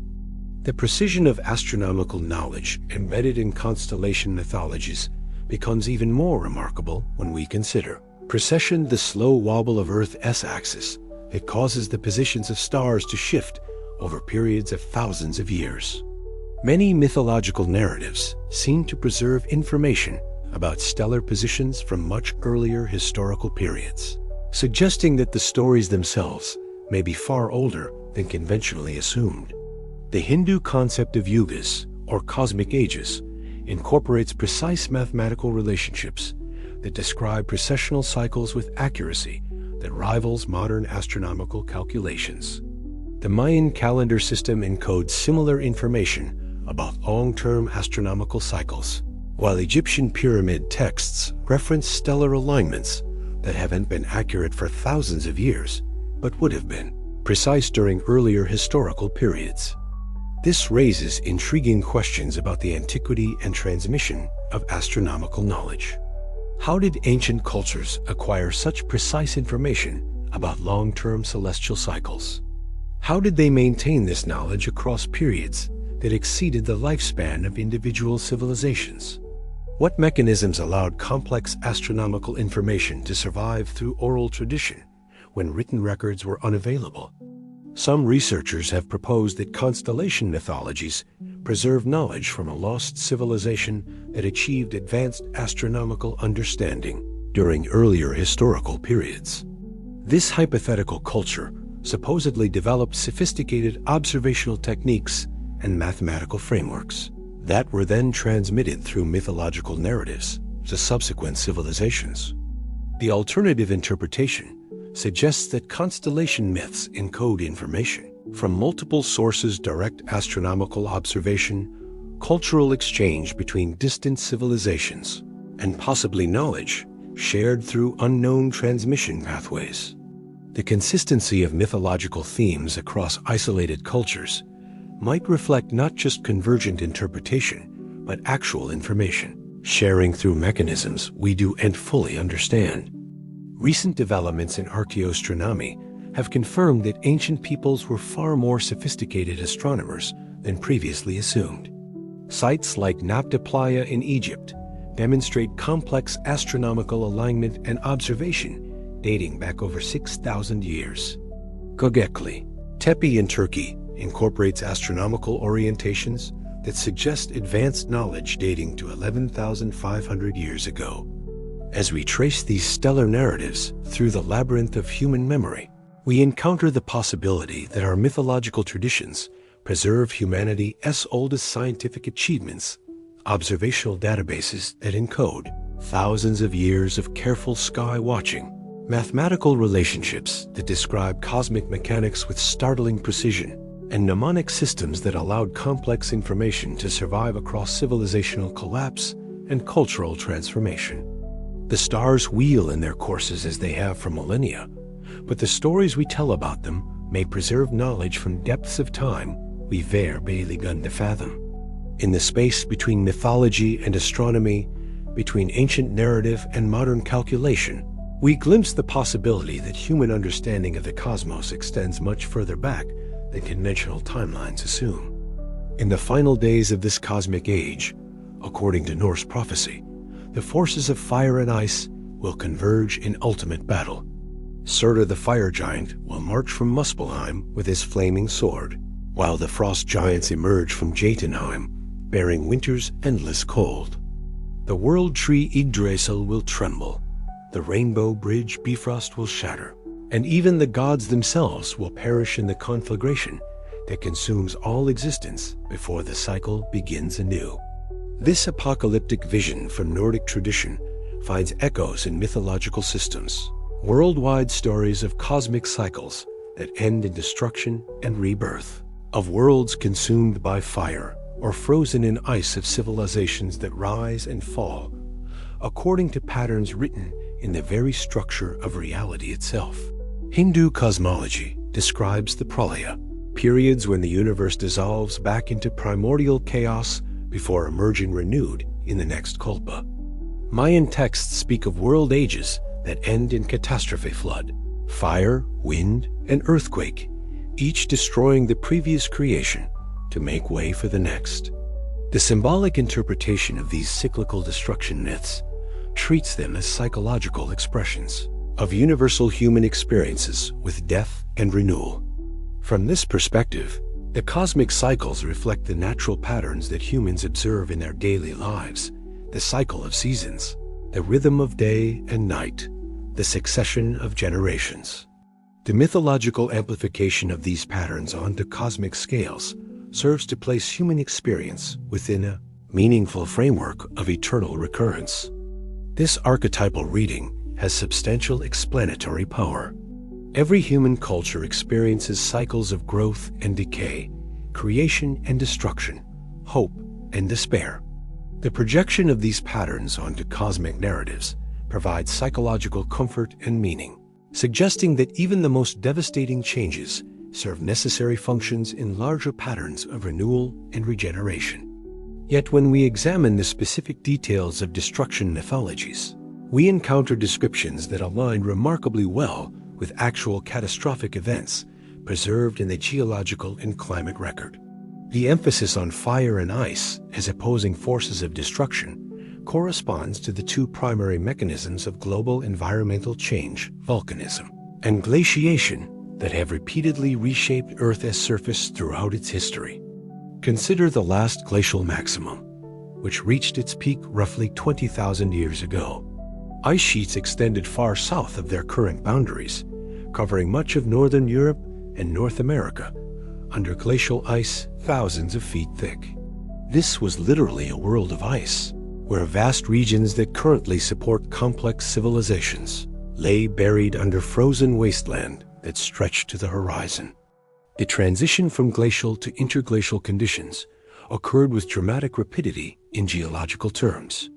The Younger Dryas event, discussed earlier, demonstrates how quickly climate systems can shift between different states. Within decades, entire regions could transform from temperate conditions suitable for agriculture to near Arctic environments that could support only the most hardy populations. These climate transitions would have been experienced by human populations as quite literal wars between fire and ice. Advancing glaciers would have displaced entire cultures, forcing migrations that brought different groups into conflict over remaining habitable territories. Volcanic activity, often increased during periods of glacial loading and unloading, would have created landscapes of fire that competed with landscapes of ice for dominance over the world's surface. The correlation becomes even more intriguing when we consider the role of cosmic events in triggering these climate changes. The cosmic impact hypothesis for the Younger Dryas suggests that extraterrestrial fire in the form of comet or asteroid impacts may have initiated the return to Ice Age conditions. From the perspective of human observers, this would literally have been a war between fire from the sky and ice spreading across the land. Volcanic winter scenarios provide another mechanism by which fire could trigger ice-like conditions. Major volcanic eruptions can inject sufficient ash and sulfur compounds into the atmosphere to block sunlight and trigger rapid cooling.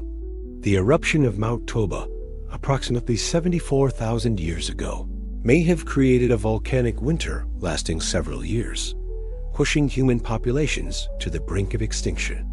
Could mythological narratives of cosmic cycles preserve cultural memories of actual climate catastrophes that reshaped human civilization?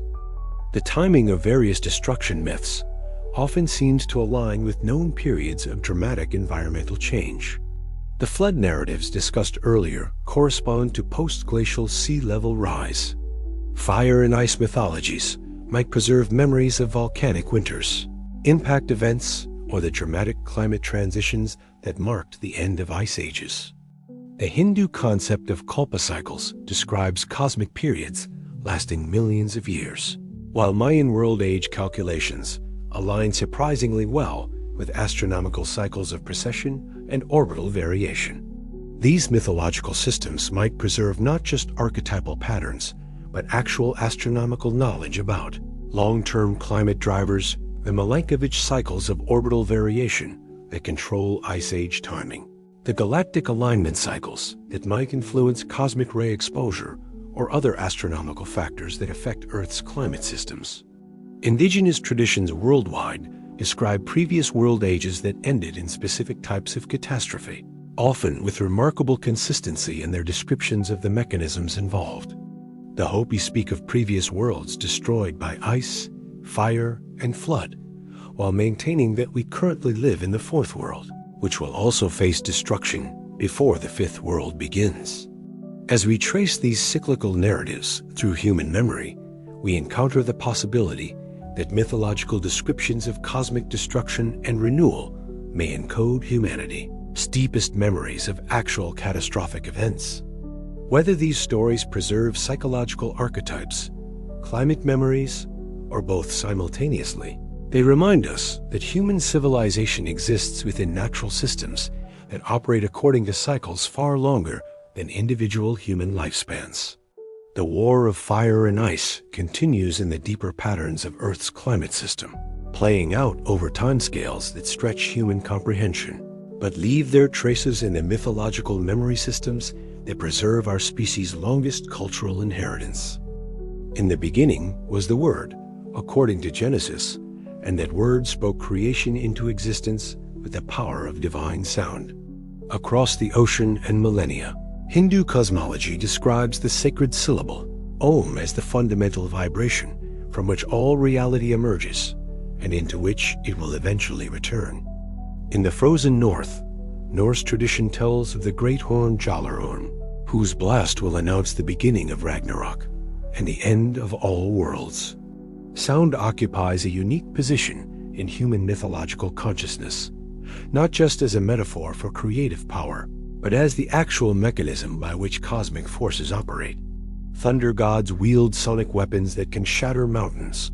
Sacred chants hold the power to heal or destroy, and the music of the spheres maintains the harmony that keeps reality itself in proper order. The mythological emphasis on sound and vibration appears universal across human cultures, yet each tradition develops its own specific understanding of how acoustic phenomena connect to cosmic forces. The Aboriginal Australian concept of songlines describes how ancestral beings sang the world into existence, following paths across the landscape that can still be traced through ceremonial songs. Celtic traditions speak of the power of the bards, whose words could kill enemies, heal the wounded, or compel the elements themselves to obey human will. From a scientific perspective, the emphasis on sound in creation mythologies makes perfect sense as metaphor for natural processes that early humans could not otherwise explain. Thunder provided the most obvious model for divine power made audible, the voice of sky gods speaking through storm systems. The rhythmic patterns of ocean waves, wind through forests, and seasonal weather cycles all provided acoustic templates that could be projected onto cosmic scales. Yet when we examine the specific details of sound mythologies, we encounter descriptions of acoustic phenomena that align surprisingly well with actual physical processes involved in planetary formation, geological activity, and atmospheric dynamics. The emphasis on vibration as a fundamental creative force corresponds remarkably well to modern understanding of how wave mechanics operate at scales from quantum to cosmic. Consider the role of acoustic energy in geological processes. Earthquakes generate low-frequency sound waves that can travel through the Earth's crust for thousands of miles. Volcanic eruptions create infrasonic signatures that circle the globe multiple times. Ocean waves generate microseisms, continuous low-frequency vibrations that can be detected by sensitive instruments anywhere on Earth. From the perspective of populations sensitive to these acoustic signatures, the Earth itself would seem to be constantly singing with voices too deep for normal human hearing. Indigenous traditions worldwide describe the Earth as a living, entity that communicates through various forms of sound and vibration. Many cultures maintain that skilled practitioners can learn to interpret these geological voices, predicting earthquakes, volcanic eruptions, or other natural phenomena through careful attention to subtle acoustic changes in the environment. Modern seismology has confirmed that the Earth does indeed generate continuous low-frequency sounds. The planet literally rings like a bell with oscillations caused by atmospheric pressure changes, ocean wave action, and tectonic activity. These terrestrial sounds exist below the threshold of normal human hearing, but they might be detectable through other sensory mechanisms or by individuals with unusual acoustic sensitivity. The mythological association between sound and healing also corresponds to emerging scientific understanding of how acoustic energy affects biological systems. Specific frequencies can promote bone healing, reduce inflammation, and influence neural activity in ways that are only beginning to be understood. The ancient tradition of using sound for therapeutic purposes may preserve empirical knowledge about acoustic medicine that developed through centuries of practical experimentation. Perhaps most intriguingly, various mythological traditions describe acoustic phenomena associated with sacred sites and megalithic structures. Celtic stone circles are said to generate specific tones when properly activated while visitors to ancient temples worldwide report unusual acoustic experiences, voices that seem to come from the stones, themselves echoes that persist longer than physics should allow, or harmonics that induce altered states of consciousness. Recent acoustic analysis of megalithic sites has revealed that many were designed with sophisticated understanding of resonance and sound amplification. The chambers within Egyptian pyramids exhibit acoustic properties that enhance specific frequencies, while stone circles often display mathematical relationships between their dimensions and the wavelengths of particular tones. These structures appear to have been designed as acoustic instruments on an architectural scale. Could some mythological traditions preserve knowledge of intentional acoustic engineering by ancient cultures?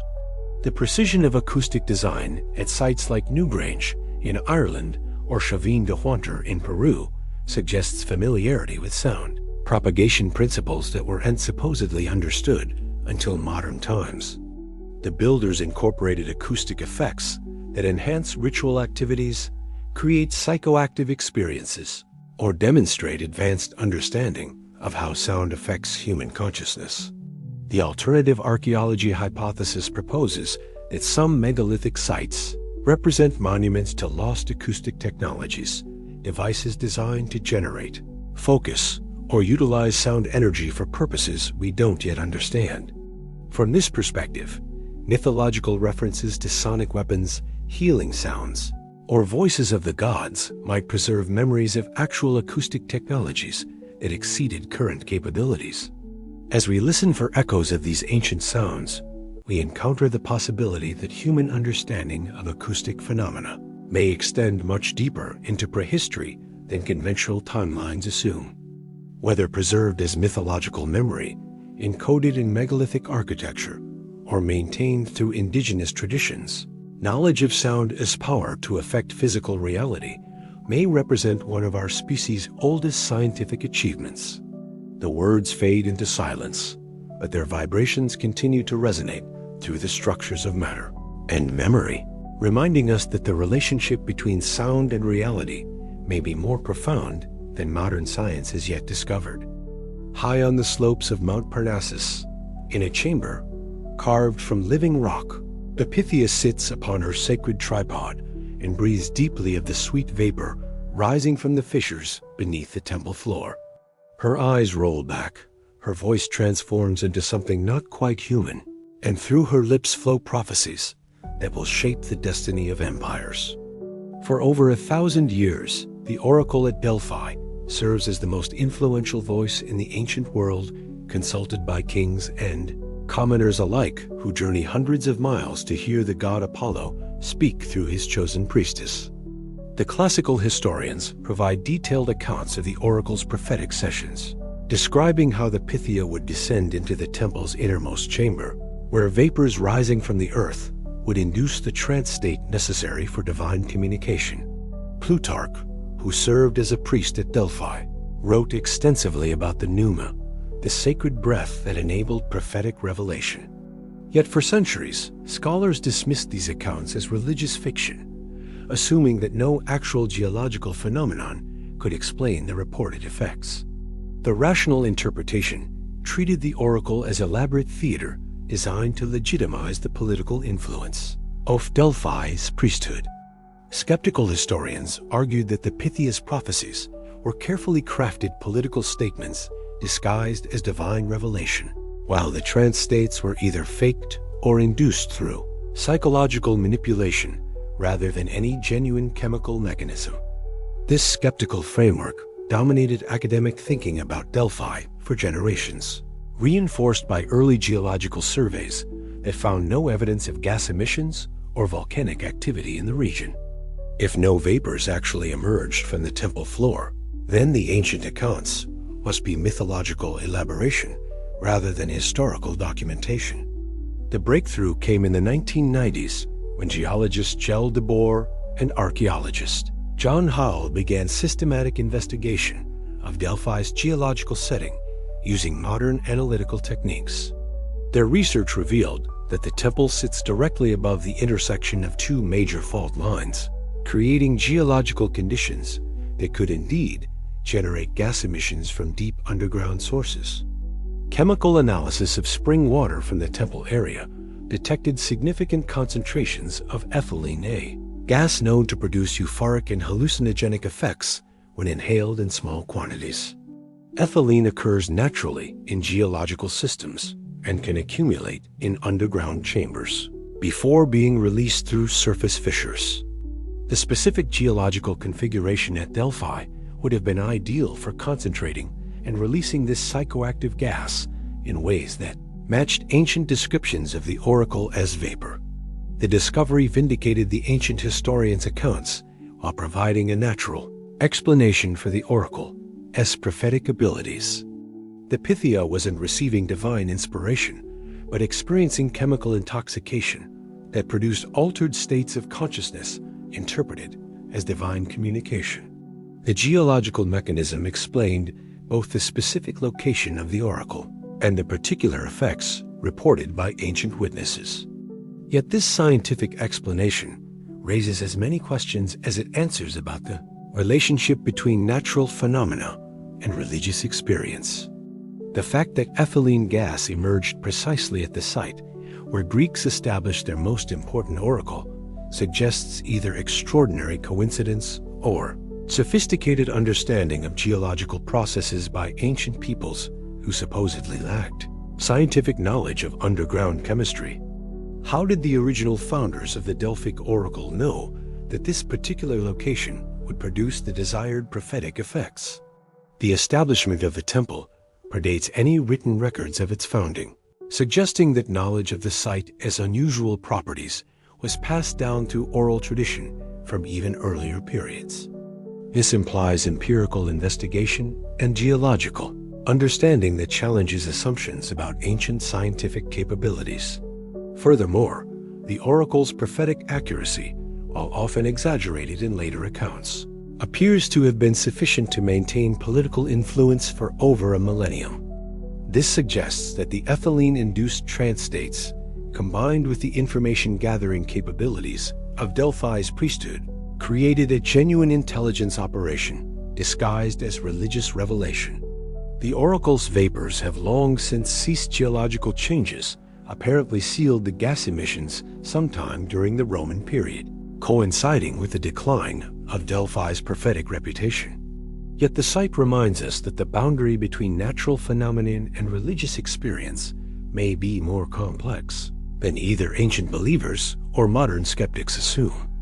In the intersection between geological accident and human interpretation, between chemical intoxication and divine inspiration, the Oracle of Delphi illustrates how genuine natural phenomena can become embedded in mythological frameworks that preserve both empirical observation and cultural meaning. The gas rises no more, but its memory lingers as testament to the complex relationships between matter and mind. between scientific explanation and religious experience. In the endless white of the Arctic tundra, where the sun disappears for months and the aurora dances across star-filled skies, the Inuit elders speak of a time when the land was different. Their stories tell of forests where now only ice exists, of animals that no longer roam the frozen waste, of ancestors who lived in a world transformed by forces beyond human comprehension. These are not recent memories, but traditions passed down through countless generations, preserving knowledge of landscapes that vanished beneath glacial advance thousands of years ago.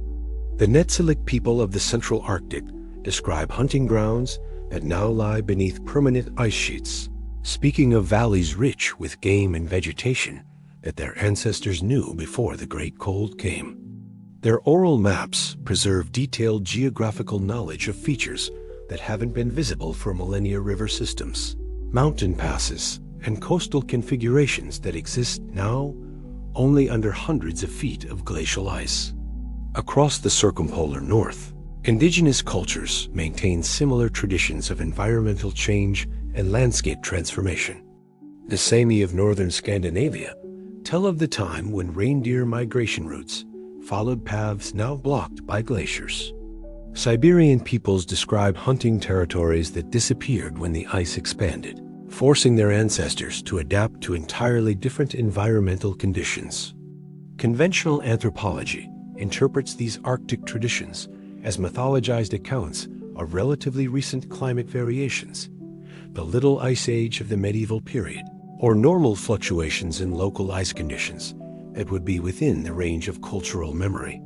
From this perspective, the stories reflect actual environmental observations, but compressed and simplified through oral transmission over periods of centuries rather than millennia. This interpretation has substantial merit, particularly given the well-documented climate variations that have occurred within historical time periods. The medieval warm period allowed Viking settlements in Greenland that became impossible to sustain during subsequent cooling. The Little Ice Age created ice conditions in the Arctic that were more severe than those experienced today. These documented changes would certainly have generated the kind of cultural memories preserved in oral traditions. Yet, some indigenous Arctic traditions describe environmental conditions that seem to exceed the scope of historically documented climate variations.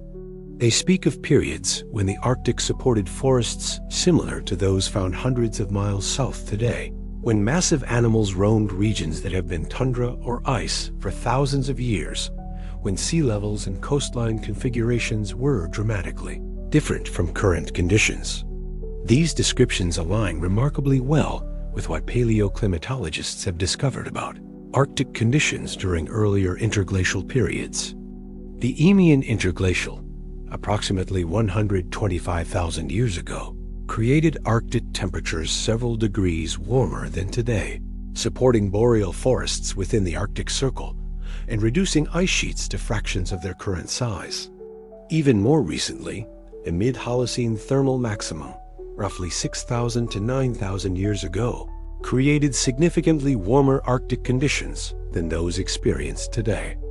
Could some indigenous Arctic traditions preserve cultural memories extending back thousands of years to these warmer periods? The idea challenges conventional assumptions about the temporal limits of oral tradition, but growing evidence suggests that some indigenous knowledge systems may maintain accurate information across much longer time periods than previously recognized. Australian Aboriginal traditions describing landscape features that were drowned by post-glacial sea level rise have been confirmed by underwater archaeological discoveries. Some of these oral maps describe coastlines that haven't existed for over 10,000 years, suggesting that cultural memory can indeed preserve geographical knowledge across geological timescales. The mechanism for such long-term cultural preservation might involve the extreme importance of geographical knowledge for survival in harsh Arctic environments. Precise understanding of landscape features, weather patterns, and resource locations represents the difference between life and death for Arctic peoples. This survival imperative would create powerful selective pressure for maintaining accurate environmental knowledge across generations. Indigenous Arctic knowledge systems also demonstrate remarkable precision in their observations of current environmental conditions. Inuit hunters can predict weather patterns, ice conditions, and animal behavior with accuracy that often exceeds modern meteorological forecasting. Their knowledge represents thousands of years of empirical observation refined through practical application in one of Earth's most demanding environments. If current indigenous knowledge systems can achieve such precision, it's plausible that earlier versions could have maintained accurate geographical information about landscapes that existed under different climate conditions. The essential survival skills would remain constant, even as the specific environmental details changed, creating cultural mechanisms for preserving knowledge across periods of dramatic environmental transformation. The alternative interpretation suggests that some Arctic oral traditions might preserve humanity as longest continuous records of environmental change, cultural databases that span not centuries but millennia, maintaining knowledge of landscapes and climate conditions from periods that exceed the reach of written history. Recent climate change in the Arctic has created unexpected opportunities to test these hypotheses. As glacial ice retreats and permafrost melts, previously buried landscapes are being exposed for the first time in thousands of years. Some of these newly revealed features match descriptions preserved in indigenous oral traditions, suggesting that cultural memory may indeed extend back to periods when these landscapes were last ice-free. As we listen to these whispers from the ice, we encounter the possibility that indigenous knowledge systems represent not just cultural wisdom, but scientific databases of extraordinary temporal depth. The voices of Arctic elders may preserve our species' longest continuous record of environmental observation, maintaining through oral tradition knowledge that extends back through multiple cycles of climate change and landscape transformation. The ice holds its secrets in frozen silence, but the stories flow like water, carrying information across generations and geological ages, reminding us that human memory may reach much further back than our written records suggest. Imagine a vast library containing the accumulated knowledge of thousands of years. But this library has no books, no shelves, no permanent records of any kind. Every piece of information exists only in the minds of its keepers, passed from teacher to student through spoken word, song, and story. A single break in the chain of transmission, one generation's failure to fully learn the teachings, and entire volumes of knowledge vanish forever into the silence of forgotten memory.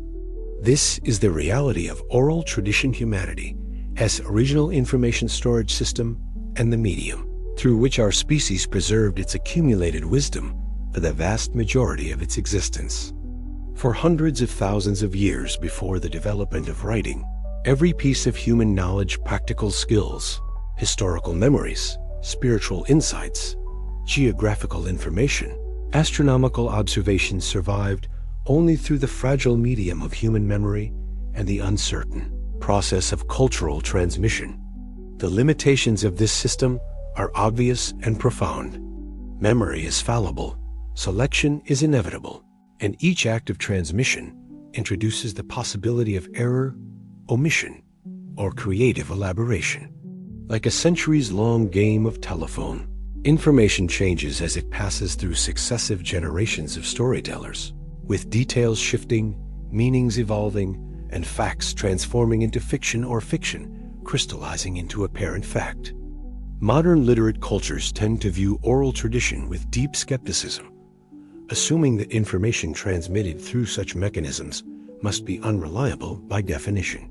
We've grown accustomed to the permanence and precision of written records, the ability to check sources and verify details against documented evidence. From this perspective, oral traditions represent at best corrupted versions of historical events, and at worst, pure fantasy dressed in the costume of ancient wisdom. Yet this dismissive attitude may reflect the biases of literate culture more than the actual capabilities of oral tradition systems.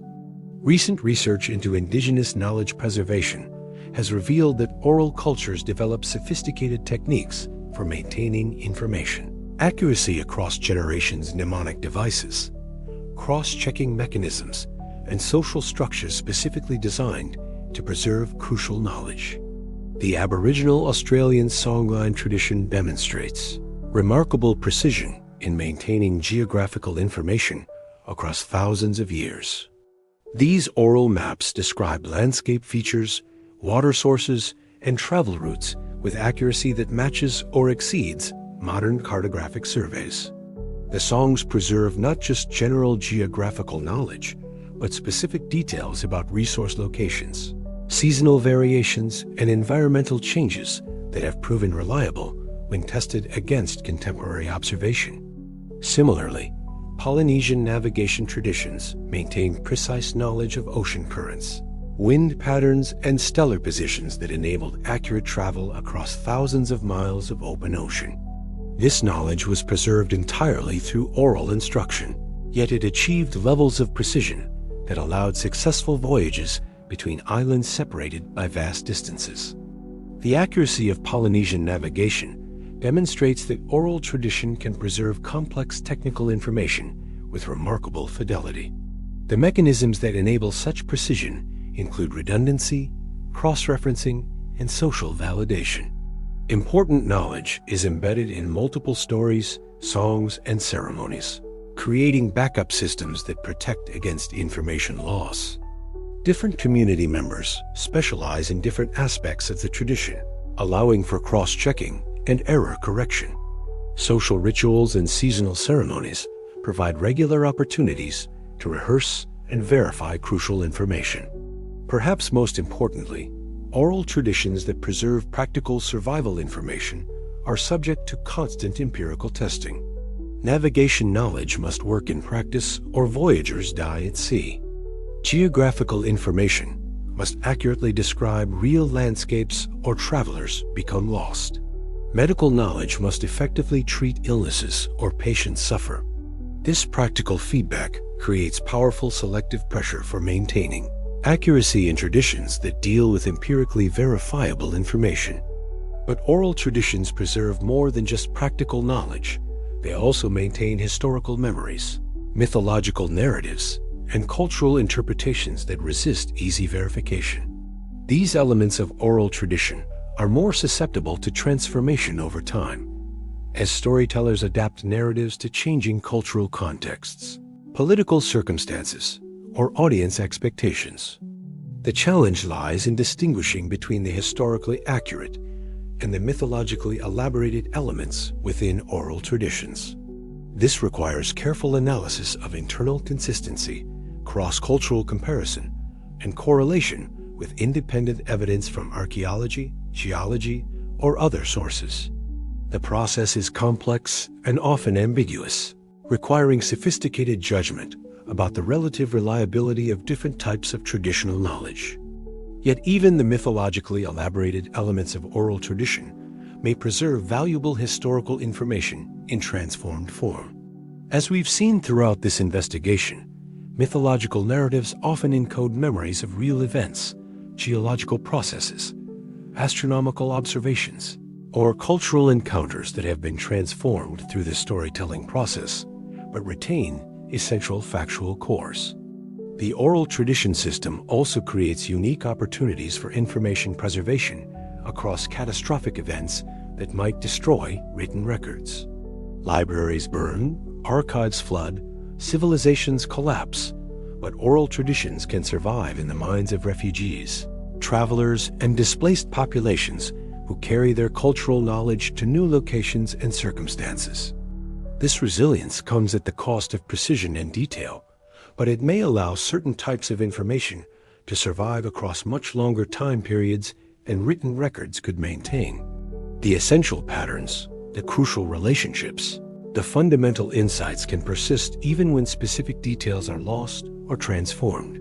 As we examine the fragile archive of human memory, we encounter a paradox. The same flexibility that makes oral tradition unreliable for preserving specific historical details also makes it uniquely capable of preserving essential knowledge across the vast time periods during which human cultures develop and transform. In its very fragility lies its strength, the ability to adapt, survive, and continue transmitting something of the past into an uncertain future. The voices fade, the stories change, but the thread of memory continues, carrying forward whatever fragments of ancient knowledge prove too valuable for humanity to forget completely.